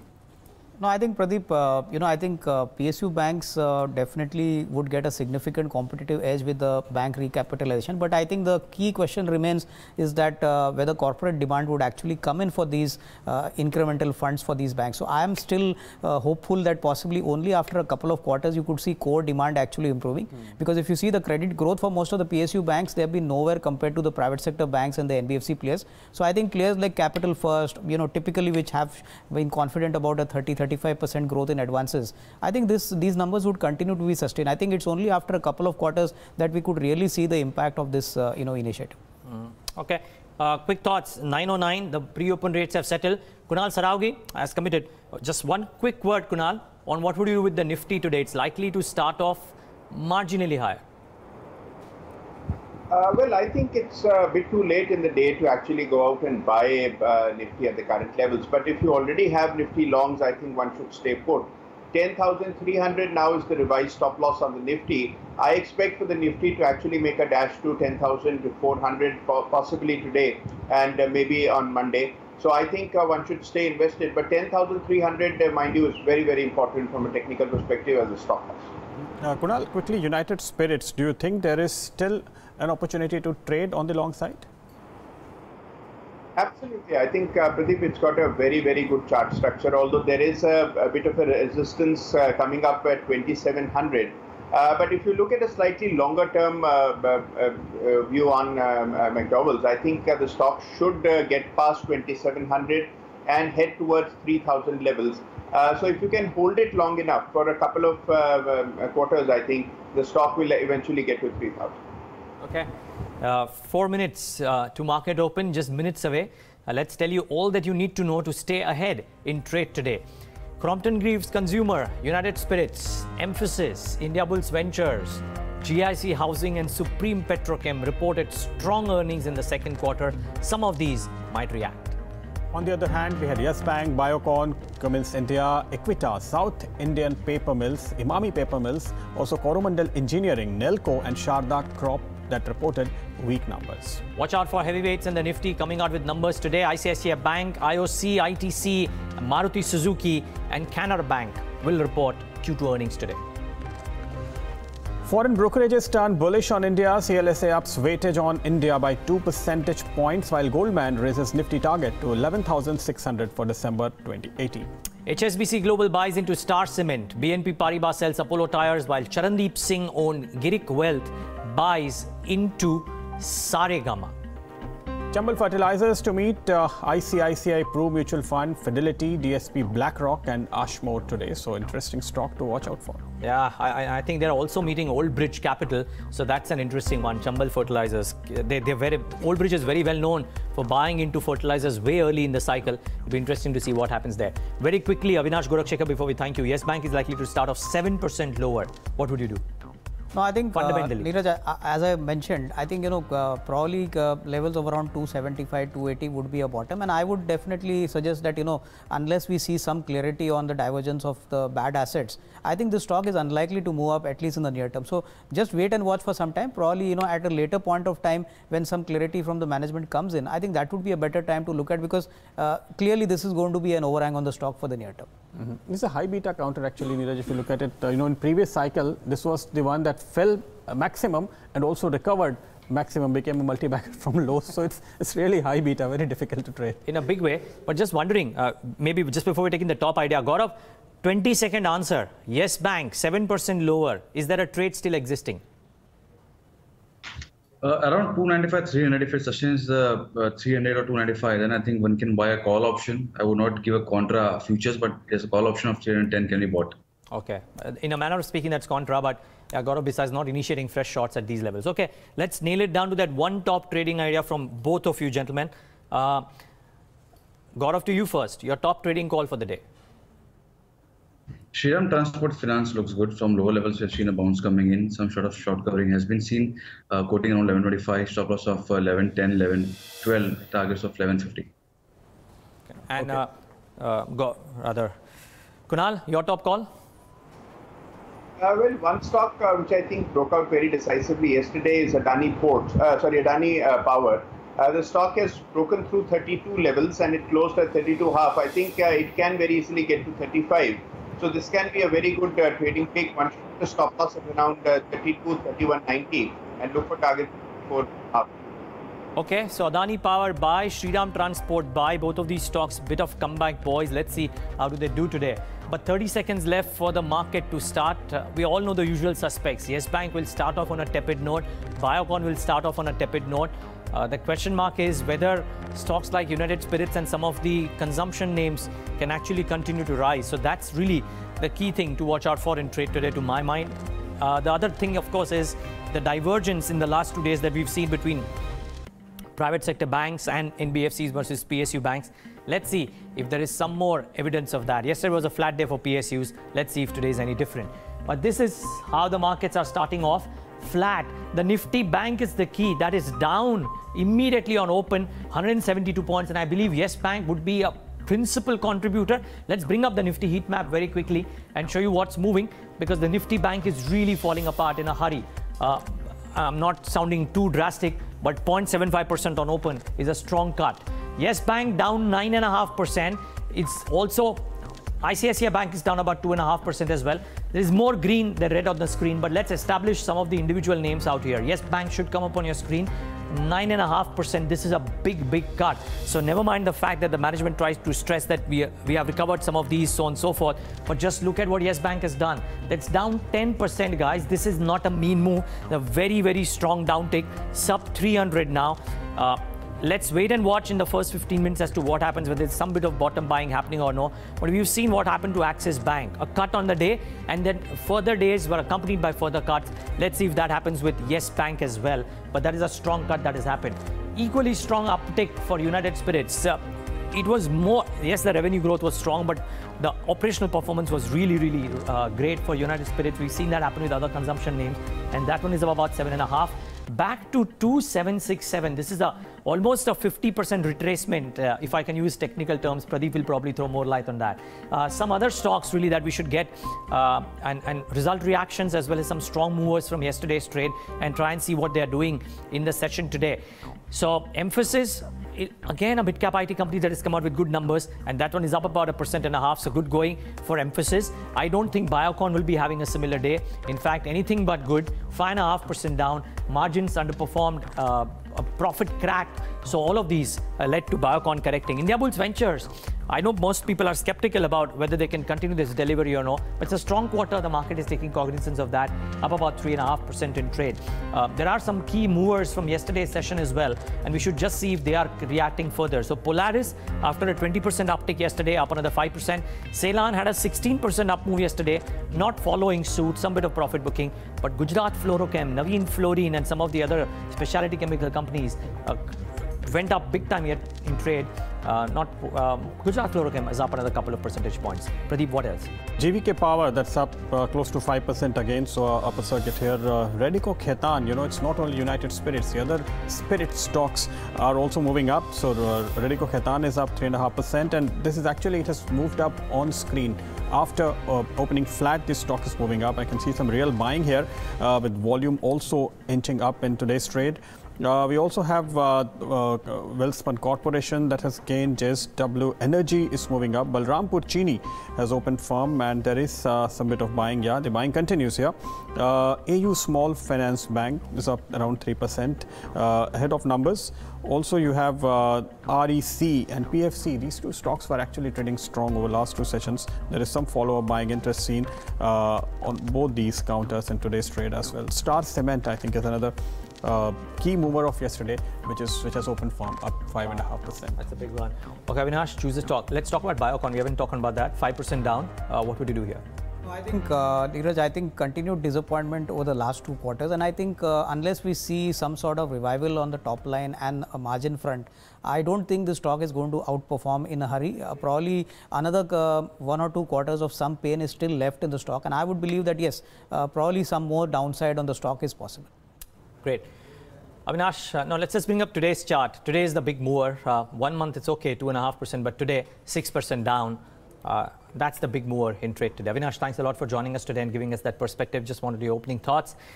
Okay, so Yes Bank, Biocon, United Spirits, and a bunch of other result reactions and some other stocks. We haven't marked sugar. That should be an interesting pocket too in trade. United Spirits is the big mover. Remember, up 9% now. Yes Bank has recovered some of the losses, but United Spirits is doing rather well for itself, up about 9.5% in trade. Let's get in Rahul Chadda, Co-Chief Investment Officer at Mirae Asset Global Investments, who joins us on the show from Hong Kong. Rahul, good having you, and thanks for joining us on Bloomberg Quint. This is Neeraj here. What are your thoughts on what's happening within India currently and the investment climate? I know a lot of foreign institutional investors have taken a seat off. They've probably looked at other investment avenues. But the last 2 or 3 days, the government is showing that every time we think that the markets may be overvalued and things may not be working well, there comes a move which is incidentally great for the markets as well. The recap being one such latest move.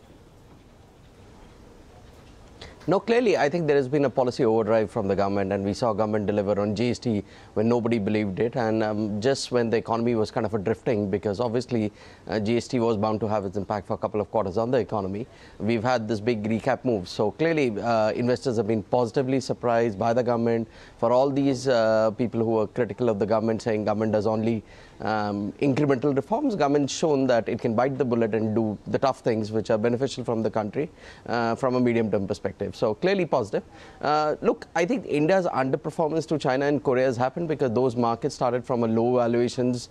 They do well when global growth picks up, and I think that continues. But our view is, look, 6 months, India may continue to underperform Korea or China, but if you're taking a 3-year view, because the starting point is low in terms of the size of the economy for India compared to China, the returns are going to be nearly similar. And all these steps put a path for a sustained recovery in the markets and the economic growth, basically, for next 2-3 year perspective. I think your earlier call, Rahul, was that you were looking at earnings recovery more on a quarterly basis as opposed to the annual basis because of the fast-paced nature of events that are happening in India. And I think you're looking out for demand recovery that could be happening either in the September quarter or the OND quarter. Now, looking at what the FMCG names have done, looking at what select auto names have done, how bullish are you on this recovery, and how would you play that in the first place? No. Okay.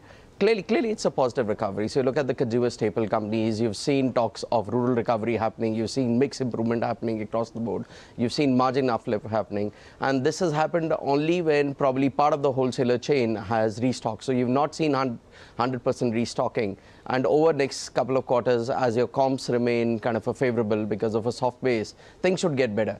I think a meaningful thing which is required for this rally to sustain is pickup of the investment cycle, which is where this whole thing of recapitalization of banks is of paramount importance, which is where government kickstarting the infra spend is really important from a long-term sustenance of these valuations. Okay. You are actually taking it very positively, the steps that government has taken for recapitalizing banks. How would you really like to play it? Are you going to buy more of PSU banks or more of financials, or you would rather buy, various sectors that you would expect to get a boost up because of availability of credit? Okay, so I think it benefits the economy broadly.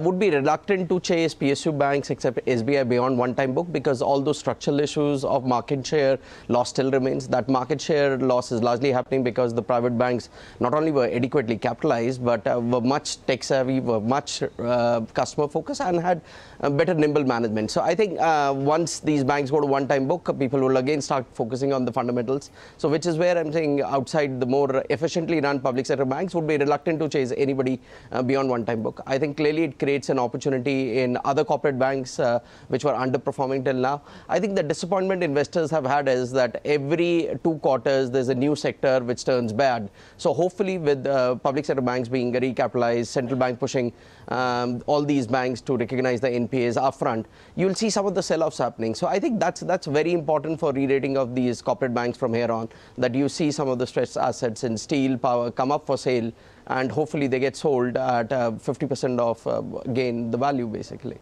But after recapitalization, are you taking your targets up in any segment, any sector, any story that you really see in markets where you would like to increase your exposure? I think industrials clearly look positive. See, look, once the banks get recapped, once you see government kickstarting the infrastructure capex, industrials is something which has not really performed from a 3-year perspective. Globally also, what you look at is China needs to reduce investment, but rest of the world needs to step up on investment. So you've seen good global capex cycle pick up slowly. The age of capital stock globally is old. So I think industrials look positive. Some of these metals look positive. And again, A is a global kind of a positive view. More importantly, a lot of these metal companies had gone through these issues between 2012-13 when there was all these issues of go, no-go areas, environmental restrictions. Now what's happening because of that is they're seeing a strong volume ramp up. So metals, industrials would be positive, and we continue to maintain our overweights on financials. What one would do within that is move a bit of a weight from retail banks to corporate banks, but that's a little bit of a tinkering which would happen in that space. Yeah, I think most people have said that. The other question mark that came, Rahul, and I'm just continuing with that theme before I move on to the ECB decision as well, is that a lot of people, or some people, started saying that the high valuations into NBFCs was a result of the fact that there were no other financial investment options available, and these guys were showing growth. Do you reckon that aside of the retail-focused banks to corporate-focused banks, money moving in that fashion is one such move? Money could move out of these really expensive NBFCs into some of the PSU banks. Would you be open to doing that? Look, what happens is, as long as these NBFCs show growth, what you'll see a time correction happen, that obviously these valuations are expensive. 25 times 1-year forward earnings, 5 times book is really expensive, and when these companies don't have a CASA franchise. So what would happen is they would go through a period of a little bit of a price correction, time correction. Like the way I said before, I'll take some money out of these NBFCs, put it in private sector corporate banks, rather than chase public sector banks beyond one-time book. See, a lot of these moves in public sector banks were priced in last 2-3 days. So the way we look at this is you'll have some bit of a correction because all these banks have not fully recognized the NPAs. You've got more accounts which are particularly in the telecom sector, which are likely to turn bad. So as market gets a reality check that, look, all this is not going to happen with the magic wand, spur of a moment thing, and it's going to be a long drawn-out process, you'll get better entry points in the banking system, basically. So it looks like you are not really optimistic on, an early resolution of NPAs. A lot of steps have actually been taken, but how do you really see it? Okay, you look at the steps. Look, most of these steps were taken early this year, and we are 6 months into it. Yet we've not seen 1 or 2 cases being solved, and those are simple steel cases where the global cycle is looking upwards. So it's going to take its own while. See, very often what happens is markets tend to discount things very early, and then as they go through their reality checks, they realize that actual execution is a lot more difficult than one envisaged before. Okay. One last question from my end, Rahul, and that's on commodities. I heard you mention about metals in a select way. Now, these are pockets which have had a substantial rally in the last 18-odd months, but commodities seem to be holding up. What would your stance be? Okay, so I think you've got to attribute the strong commodity outlook to 2 things. One is the seriousness China has about supply side reforms, which is the capacity cuts. Look, we were skeptical of this mid of last year. We thought this was typically like the usual China talk, which they've had a number of times over the years, and nothing beyond lip service. But the current regime has shown a lot more resolve to do these capacity cuts, and we see all the more of same in last 3 to 6 months, where all these environmental investors, inspectors have gone out and found to smaller districts where they've cut capacities, steel, aluminum, etc. So China, which was a big kind of a deflationary force in global commodity, kind of eases a bit. And on top of that, you've seen a global demand revival. And I think the good thing for some of these Indian players is they are backward integrated, they've got volume growth. And unlike their regional players, which are trading at 6-7 times EV/EBITDA, these guys are trading at 3 to 4 times EV/EBITDA. So there's a valuation catch-up, there is strong volume growth, and I think that's where a money-making opportunity is still for metals. So historically, we've never been positive metals, but clearly there is an upcycle in the works here. And what's your call on global liquidity? Well, FIIs have not really been positive for last 6 months. How do you see it going forward towards the end of this fiscal? So you'll get a bit of a tightening of global liquidity as Fed kind of contracts the balance sheet. But look, as what ECB said yesterday, the tapering is going to be much slower than expected. So global liquidity tightens. But what happens is for next 12 to 18 months, the focus would be on the beginning of the investment cycle. Should you get the tax cuts from US, which spur again fresh capital investments, that would be something which market would be positive on. So inflation is coming back.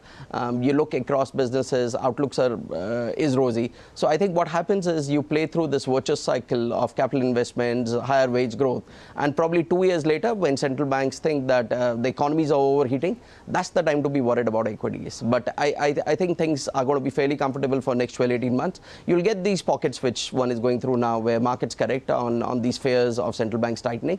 But look, we are still in the early stage of recovery. Well, let's hope that it lasts, though. But Rahul, great having you. Thanks much for taking the time out and speaking to us at Bloomberg Quint. Look forward to have you more often. Yeah, thank you. Well, that's Rahul Chadha from Mirae speaking about his thoughts. I must mark a few stocks, though, before we take a quick break.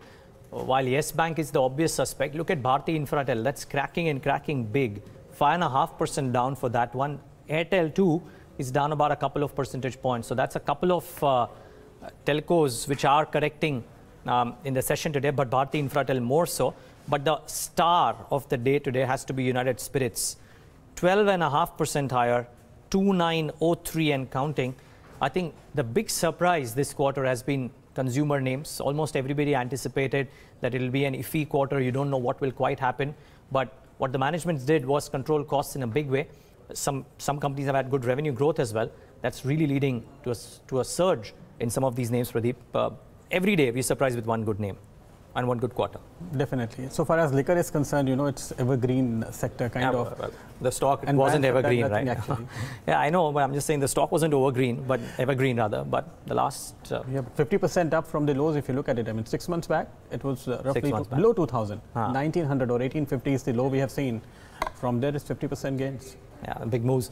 Nevertheless, we'll slip into a short break. But up next, we discuss what is the most pressing point. The underreporting of bad loans from certain private banks, at least, with independent banking analyst Hemendra Hazari and Amarjit Chopra, former president at ICAI.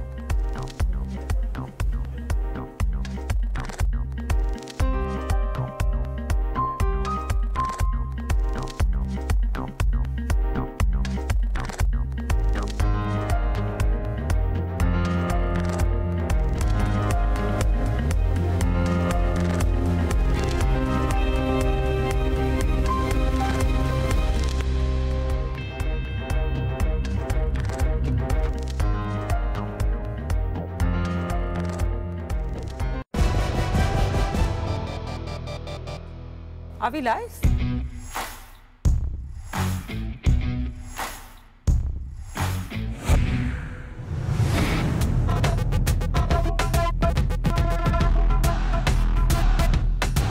Welcome to programming that's insightful, authoritative, and at your fingertips.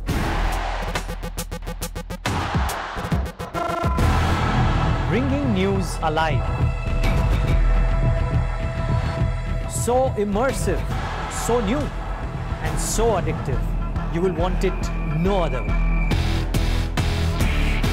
The Bloomberg terminal, accessed only by over 325,000 marquee investors across the world until now.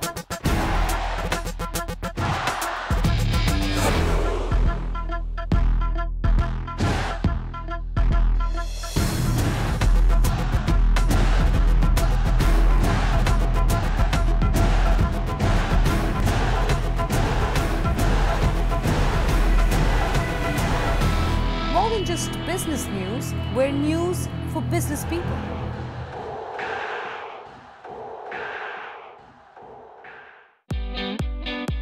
Watch us live in conversation with Ramdev Agrawal on the power of quality. Quality of business and quality of management, because that's the 90%, 95% of the investing. Quality is the starting point. If you don't have quality, it's not taking up the journey at all. Watch us live in conversation with Ramdev Agrawal on 31st October at 11 a.m. as we discuss the power of quality in the process of investing. Send in your queries using the hashtag AskBQ to BloombergQuint.com. Write to us now.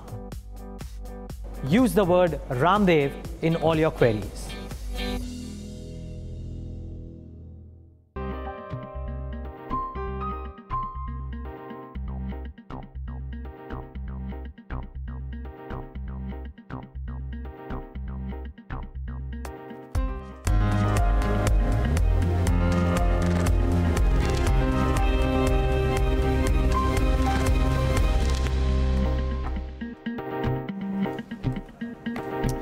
Welcome back. You're watching Indian Open. Now we're getting back to the discussion of the morning, which is on the divergence in bad loan assessment reported by Yes Bank. Similar divergence reported by Axis Bank earlier in the quarter. The Yes Bank stock is down nearly 7%. I think we're trying to understand what exactly is going on. If you see comments that have been coming out from the bank managements, both Yes Bank and Axis Bank, they have said that in their accounts, these accounts were standard, they were current, but the Reserve Bank of India seems to feel their NPAs. So I think the basic question to try and understand is what's really going on. Hemendra Hazari is independent banking analyst. He's with us in the studio. And Mr. Amarjeet Chopra is former president of the ICAI. He's joining us via Skype as well. Good morning to both of you, and thanks for taking the time to speak with us. Mr. Chopra, actually my first question is to you, and it's very, very basic. The bank management say these accounts are current with us. The RBI says they're an NPA.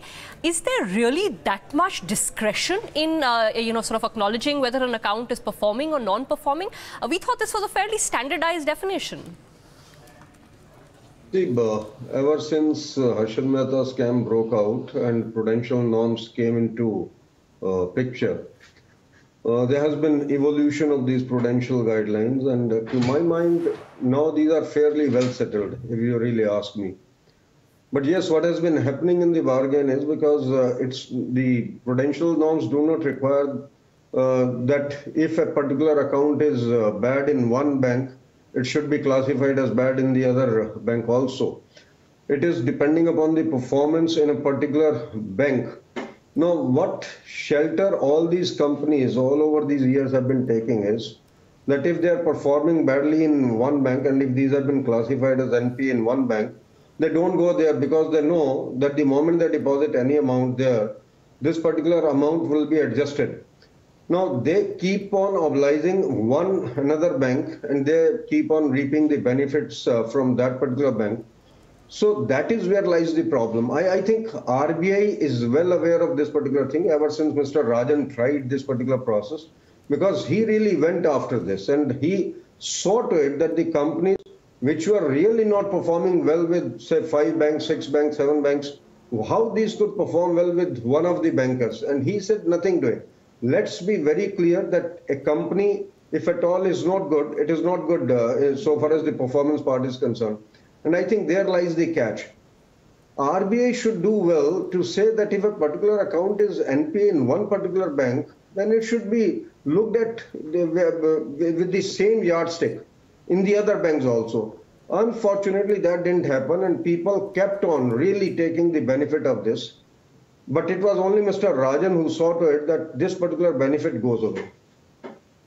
And actually, I was reading through the, prudential guidelines this morning, and that is exactly what they say. There is a place where they say that it is difficult to envisage a situation where only one facility to a borrower in any of the securities issued becomes a problem credit/investment and not the others. Mr. Hazari, is that what it's come down to? Basically, that is where this, sort of divergence in views, not in the numbers, but in views is coming. The bankers are saying it's not an NPA for us. The RBI is saying nothing doing. It is an NPA, so market down.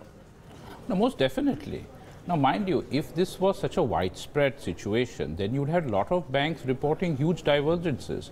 So far, you find that the government banks, which have much larger loan assets, they are reporting minimal divergences. And it is these new private sector banks, and in particular, Axis Bank, Yes Bank, even IndusInd Bank, ICICI Bank, which you see the kind of quantum of divergence and you see the percentage variance. This is huge. It is totally unacceptable for the capital markets when you have such huge divergence, because it effectively tells you you cannot rely on whatever numbers they are publishing. Now, how are we to value a bank if there is so much doubt about the numbers that they report?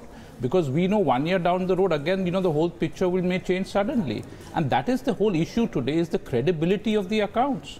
And this is why I say when you see major divergence, the concerned individuals must be immediately removed. This kind of giving penalties of 6 crores for a divergence of over 4,000 crores. Now, is it a penalty or is it an incentive, I would say? On what basis? And we've seen in case of Yes Bank, actually the divergence in absolute amount has increased in FY17. So very clearly the penalty of 6 crores that was imposed was not a rap on the knuckles, it was like you're massaging Yes Bank's knuckles, you see. Now, this is where the credibility... To be fair, there is a limit on how much penalty you can impose. There is... Isn't a penalty a messaging system? It isn't as if you're really, how much money can you take that would hurt the bank? It would have to be a very large amount. That's not the idea. The idea is that when you put a penalty out there, everybody is, every single brokerage report today has referenced the penalty. One of them has asked, why is Yes Bank the only one who's been penalized? So clearly there is something worse off at Yes Bank versus the rest. You see, when you do such penalties, the approach is naming and shaming. Unfortunately, both globally as well as in India, what we have seen is all these bankers do have no shame, because they've been put huge penalties even abroad, but every time you see this is a new kind of, they've been rigging practically every market they operate in. They have been actively engaged in money laundering. So even those huge penalties do not seem to be a deterrent for them. It is only when you criminally prosecute them and send them to jail, as it was done recently for the ex-HSBC head of forex trading, that a message goes across. But here we are giving these nominal penalties of 6 crores. We are allowing them to continue in their posts. Now, when the same individuals sign accounts, how can they be credible? And that is my very simple argument here. They cannot be credible, and that's what I've been arguing ever since this divergence became public for FY16. Okay. No, you know what? I want to try and understand a little bit more on what is sort of leading to this divergence. And my question is to you, Mr. Chopra, first, is that if FY16, the RBI had identified certain loans for some of these banks, which they said should have been classified as NPA, but was not classified as NPA, wouldn't the auditors of these banks take some cues from what the RBI is saying and be able to apply the same principles to the FY17 number, whereby then the divergence is reduced to a minimal for FY17? Why is it that the auditors and bank managements were not able to take those cues? Is there a reasonable explanation for that? It could be the time, that was given between RBI identifying these and bank managements being able to understand. Or is it simply that bank managements and the auditors are ignoring the way RBI interprets bad loans? Let me put this entire problem in different perspectives, you see, and I will talk from different angles. If you read yesterday's statement of Mr. Rana Kapoor of Yes Bank, I'm really surprised that a very significant percentage of it has gone out to asset reconstruction companies. Those assets have been sold out later on. And in about 1,200 or 1,300 crores, the provisioning has been made also. Now, I personally feel that he said that 47%, in case of 47%, the accounts have been upgraded. Okay, there could be a borderline case in those cases. I don't want to debate upon that. But other 50%, where you have sold out these assets to asset reconstruction companies and where you have provided for also later on as NPAs, I think there could be no dispute. So there the auditors as well as the management will be taking the responsibility, and why not? I personally feel this, and I fully agree that this penalty of 6 crore has no meaning, very frankly. There should be certain other kind of proceedings which should be launched against these people, or probably the credit lending should be taken away for some time, or certain other punitive measures should be taken against the management, or the change of the, I think even some of the independent directors, why they should not be really taken to task for that, or even the executive director should not be taken to task. It is not that it happens without their knowledge. Let me be very clear. If an account is NPA and you are providing it after the RBI points it out, and that is about 1,300 crore rupees, and if in March accounts, it had already been pointed out to the extent of 4,000 crore rupees, and now it is more than 6,000 crore rupees, I think the auditor should have been more careful, the management should have been more careful, they should have done more research that which are the other accounts. After all, there are about 12 accounts, if I am not mistaken, of different groups in which all these problems have arisen. If one particular group is in problem, it is known everywhere. We know the groups which have been in problems with the other banks, and if the auditors and the management has not been able to take enough care on that, I think we require far more punitive measures than what have been taken. And the other thing that I will like to say is that somewhere or the other, I fully agree with my colleague, that if you look at the public sector banks, the divergences have been much lesser. Why? I don't have an explanation to that. But when you come to the private sector banks, if you look at the total NPAs which they show and the kind of NPAs which turn out it to be, I think the divergences have been too huge to be actually pardoned and to be ignored. So somewhere or the other, the management and the other people, whosoever are there involved in this, need to be acted against. Absolutely. The divergences are large. In fact, the RBI says that if the divergence is up to 15%, you don't even have to disclose it. It is above 15%, and some of these numbers are way above that. Mr. Hazari, I think that point about PSU banks, private bank divergence, from what I understand, people have been saying that private banks are a lot better at, I don't know what is the right word to use, but ensuring that they get their money back. Recovery, and, right? Recovery. I mean, Yes Bank has recovered 50% of the same amount. So you've got to give them that as well, the means, etc., that they use to recover some of these monies and to turn them standard. But that's not the point. As the prudential norms clearly say, it is about the quality of the borrower, not the instrument. Banks have to understand that. This is not a new rule. This is Obviously, a rule that has everyone understands this. Or beyond, I don't know. Everyone understands this. Everyone knows actually what is going on. Let's be very clear. Analysts know, journalists know what is going on. But very few people Except for publicly. Boards. Yeah, they Except all know. for bank boards, it Now, seems. let me tell you why, the possible explanation why you're not getting such significant divergence in government banks is that the new private sector bank, you see the kind of stock options that are given to the senior management. Now, when you're given such huge stock options, there is your objective is to constantly see that the share price is rising. Now, how will the share price rise? If you report large NPAs, will the share price rise or will it fall? And therefore, to me, the genesis of the problem is these huge stock options, which the board very liberally gives to the CEO, the CFOs, and all of them. But there are some rules on these stock options, right? No, there are rules. But you see, when you can personally enrich yourself, when you are in charge of the numbers, that is the incentive. And globally, this is what has been happening. You see, therefore, giving stock options to bank senior management is highly dangerous in my view. And therefore, only RBI should really totally clamp down on this. Because to me, that is the explanation why. Because there's an incentive, therefore, for the senior management to misreport. While in a government bank, since there are no stock options, it is not systemic. Okay. And that is why you see the situation. Fair enough. Let me ask you a question from an investor point of view. Someone who's invested in these private sector bank stocks, right? What should they expect from here on? Will the divergences only increase? And I'll quote to you what Jefferies Equity Research India has just put out, saying unless this is with reference only to Yes Bank, but I'm sure it applies to the others as well. Unless management changes in its internal accounting or its non-conventional underwriting or fails to convince the RBI to look at Yes Bank differently, we see no reason why RBI would acquiesce. Such divergences will only increase. Clearly, there seems to be a different approach to accounting. We've already discussed that. Even if Yes Bank or any other bank has good recovery mechanisms, they need to be able to recognize these assets now, even if they were to upgrade them to standard assets later on. Are we going to see divergences only increase from here on, Hemendra? I've always maintained when the same individuals who have signed such accounts which have proved to be fraudulent continue in their post, their accounts have no meaning. And I've argued this when we first noticed these divergences. And look at the response. The board have been extremely content by allowing the same CEOs, same CFOs to continue. The analysts till now have not reacted anything. You see the consensus on Yes Bank, it was mainly positive by the analysts, by the banking analysts. Business media has not asked why are you not removing these senior managers. Yet when junior bank staff cannot meet their business target, they are removed.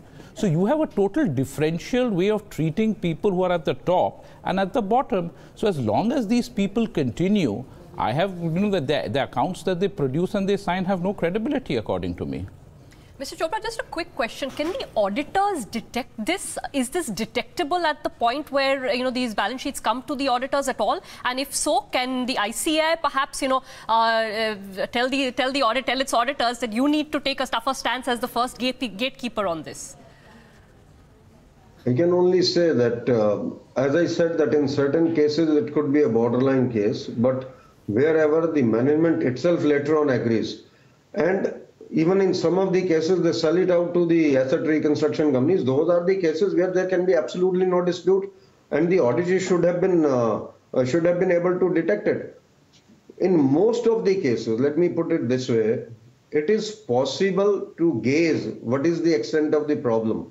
And the auditor cannot get away by saying that in the later quarter we have been able to absorb the provision.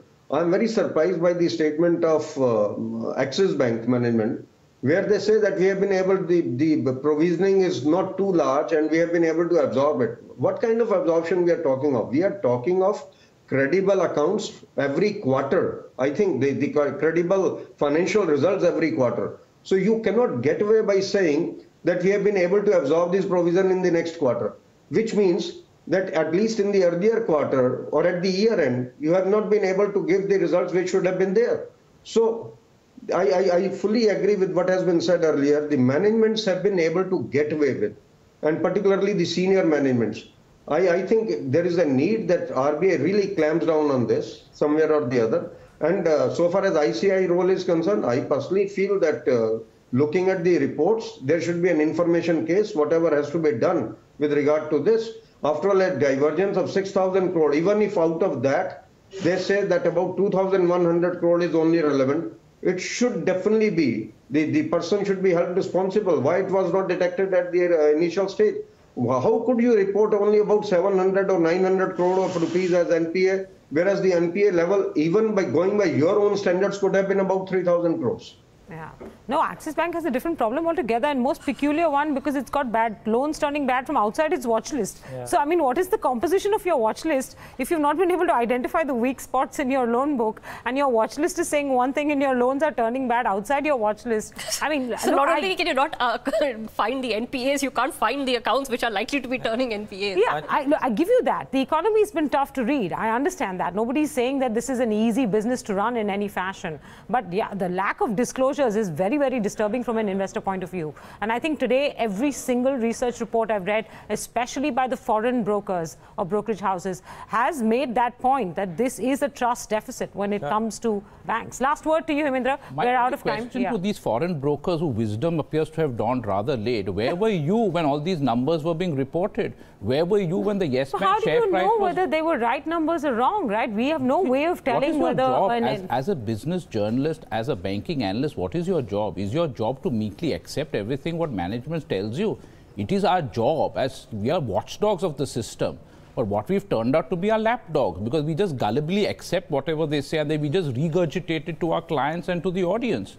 So my question to all of them is, if they've been very positive on the bank, where were you when the bank was reporting such very low NPAs? You were merely accepting them and extolling how great this management is, how great they are at asset recovery, when all of us in the industry knew exactly what was going on. And that's why I've been very vocal and very articulate in my statements for the last 2 years on some of these practices. Yeah, fair enough. Gentlemen, we're going to have to leave it here because whilst we have enough fodder for discussion for several more hours on this divergence debate, unfortunately we are out of time. But I think the problem has been identified correctly by both our guests. Zira, correct me if I'm wrong, that the responsibility lies a lot with the management and the boards of these banks, a little bit with RBI, and maybe some of it with the rest of us sitting around this table saying, why weren't we asking tougher questions of all of this? But the trust deficit, that's the big problem from here on. All right. Thanks very much, Hemendra. Mr. Chopra, thank you very much for joining us this morning. We're going to move on to our next bit. Yeah, just moments from now, but just want to mark a couple of things that have happened in between. While we're talking about banks which have lost out, I think we also need to talk about what's really doing well in the markets, and United Spirits, guys, just need to mention that. It's up 14% now. I would presume this would be the biggest gain, single-day gain that United Spirits has clocked in a really, really long time. But 2950 is no mean feat. And on 2 million shares traded, it's also propelled United Breweries higher. So we're talking about consumption. The next guest is also talking about consumption, but it's a different kind of consumption, yes, milk versus alcohol. But alcohol stocks are certainly doing really, really well. That's a stark contrast to draw this morning, right? Alcohol's doing very well, and we have a guest that's like the king of milk in the studio, right? Yeah, but we love dairy. We love milk products. I may be lactose intolerant, but a lot of others. I knew you were going to bring that falls in the way too much information category. Hey, no, it's just one small piece of data. So I can't consume your products, but I think the whole country is doing that. Vivek, thanks so much for joining in today. The whole idea of this conversation was to try and figure out what's the kind of growth that dairy at large could show over the next 3 or 4 years, because the common assumption is that everything that is moving from unorganized to organized will benefit. The growth rates may vary. What is your sense? Absolutely, if you see particularly in terms of dairy, if you see as a crop, it's the largest crop of the country. Globally, we are the largest milk producer as well, and not only producer, but we as a country are also the largest dairy consumer in the world. So this is going to continue. So around 60-65% of the market is still unorganized. And the great thing is with demonetization in GST, the speed of adaptability from unorganized to organized has really increased. So it might be in the institutional sector, it might be in the HoReCa sector, it might be in the consumer space. That is really growing fast. And that is what is really helping the formal dairy sector to grow. A lot of investments we see are coming in this, and that's why a lot of infrastructure is being built. So we also, if you see in terms of production, around 3.5% per annum is the milk production growth in India, which is very healthy if you compare to the global country, other countries wherein it is not more than 1.5 to 2%. And the consumption growth is slightly higher than that. So I'm sure this will continue, and the shift will continue to happen, and the sector will continue to benefit from it. To come to some shorter term issues, so to speak, we've seen some changes in milk procurement prices recently. Can you talk us through what that means for your company, and in terms of margins, how much of that benefit in terms of reduction of prices can you pass on to consumers? Will that have any kind of big impact on sales in any fashion? If you see in a part of the annual season of a dairy industry, May is a month normally which is summer season, so the production is low because you have lesser availability of the green fodder due to water. And exactly in this time, particularly post monsoon seasons are over, you have a lot of availability of water, green fodder, and also the production increases. And so obviously the production has increased now, so it has softened the prices a bit. But obviously post Deepavali again there is a demand dip as well.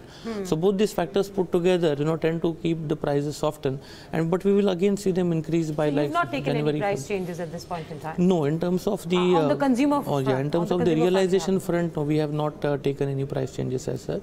And if this continue, then obviously the entire industry, obviously it's a lag effect, but then would take a price correction. Maybe in the month of February, March onwards, when as the summer season approaches, this prices again start going up. That's the normal cycle of the dairy industry. Vivek, you're also in a structural shift in your company, right? You're moving from being a far more B2B business to becoming hopefully a B2C business. You've set some aggressive targets for yourself. I think 50% of your revenue mix you hope to be a consumer-facing business. Where are you in this process? And the second question I want to attach to that is that hand in hand to this is your distribution reach across the country. I was looking at some of your, your distribution map, so to speak, and whilst you're present well across Western India, some parts of Eastern India, North and Middle India is still a big gap, isn't it? So where are you in the B2C process? See, as we started this journey, we decided particularly to be a strong regional player first. And that's why if you see in India, you will find very strong regional companies, but very few national companies. Given the logistic issues, perishability of the milk, the nature of business, local taste preferences and all matter a lot here. So we obviously first of all became strong in the western part of the country. And very recently, that is before last 2-3 years, we have started increasing our presence towards east, towards north and all.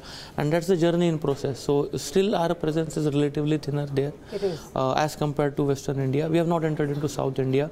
There are a lot of players already there. So we don't intend to enter into South India very recently. And the journey obviously is towards building large consumer business. How much progress have you made in being able to expand your geographical distribution reach?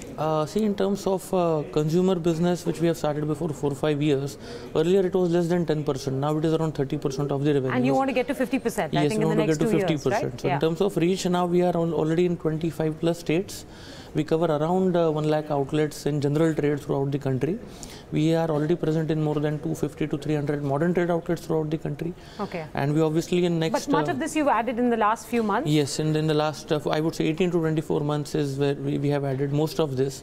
Because the journey actually, has become more aggressive. So how much more to go? Let's say, what's your near medium term target? By 2020, we have a vision of building a 2,000 crores of business and 1,000 crores of which we expect from the consumer business only. And for which we obviously increase the modern trade reach, particularly to reach to more than 1,000 outlets.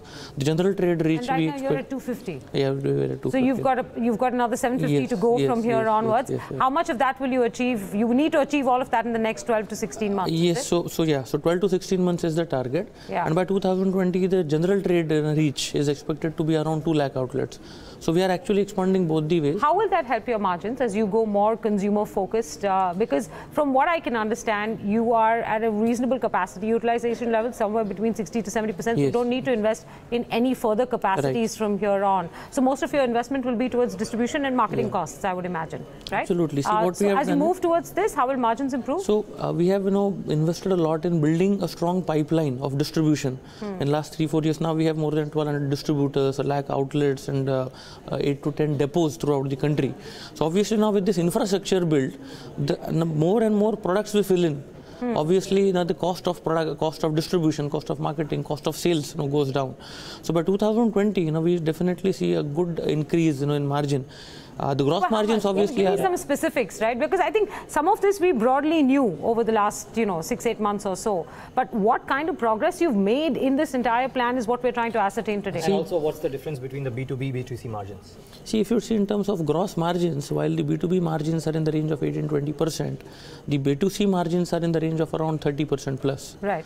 So the gross margins are continuing to expand, but the issue is that we are also reinvesting it in marketing and branding, against which we were not investing too much, because availability also drives a lot of sales in dairy products. So till now the focus was more on availability. In next 2-3 years we will see more focus on branding and distribution as well. So how have your blended margins improved as you've gone more consumer facing? In terms of gross margins, yes, they have improved. So in terms of around 18% on a gross level, they are around 20-21% plus now. And the scope for improvement as you go from 250 retail outlets to 1,000 retail outlets, 1,000 crore in revenue? Obviously, there is a lot of scope, because what happens is, if you see it just in terms of marketing cost, we expect it to be around 3 to 4% of our consumer revenues in next 2-3 years. But as the business increases, the consumer business trend won't increase in the same proportion. The sales infrastructure, the sales team, the distributors, their cost doesn't increase in the same proportion. So we at least expect margin to go. Right now we are at around 8-8.5% in terms of overall EBITDA in the company. We definitely see a double-digit margin coming in next 2 to 3 years with the help of all of these interventions. So if your revenues move up from where they are to 2,000 odd crores by 2020, your bottom line would move disproportionately higher than the revenue growth. Absolutely, that's what, because right now we have been just investing in terms of building infrastructure. It might be in capex, it might be in the distribution, or it might be in building the sales pipeline and all. So we expect a double-digit margin at least by 2020. So your revenue growth, you reckon, would be from here, it could grow about 15-20%, 15-20% CAGR, yes. versus the revenue growth CAGR of about what, 12-13%? See, we have been actually growing around more than 20-25% in the past, but most of that business was driven by institutional business. Now, institutional business, we are already an established player. Of course. So next, the growth engine is consumer business, which will continue to grow by more than 30%. So we intend to double the consumer business in next 2.5 years. So your revenue growth will be 20% CAGR. Yeah. Your bottom line growth, despite better margins, will be less than 20%? It obviously it will be a blended thing of all these things. We, as a policy, would not like to give guidance. I know, I can see how hard you're avoiding having to answer that question. Yeah, but obviously see the directionally.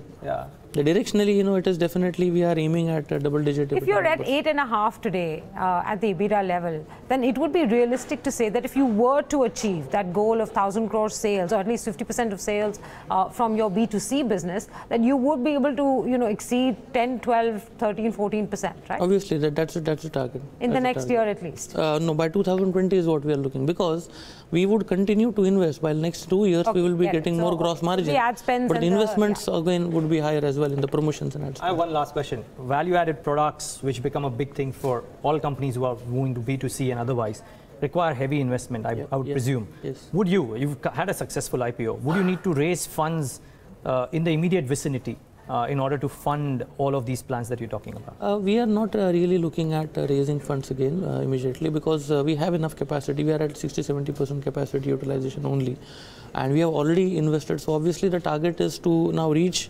85-90% of the capacity utilization, and which will help us. So the current infrastructure itself is going to help us to achieve our revenue target of 2,000 crores. I have one last question. We've only mostly said good things about the prospects for your company, but this is a crowded space, getting more and more crowded every single day, and you're dealing with some really big players in this space, from Amul to, in some product categories, Nestle, etc., etc. What is the key challenge that you see at any point in time that could create a disappointment or that could move you away from your targets? See, in any dairy business, it's really about the business model.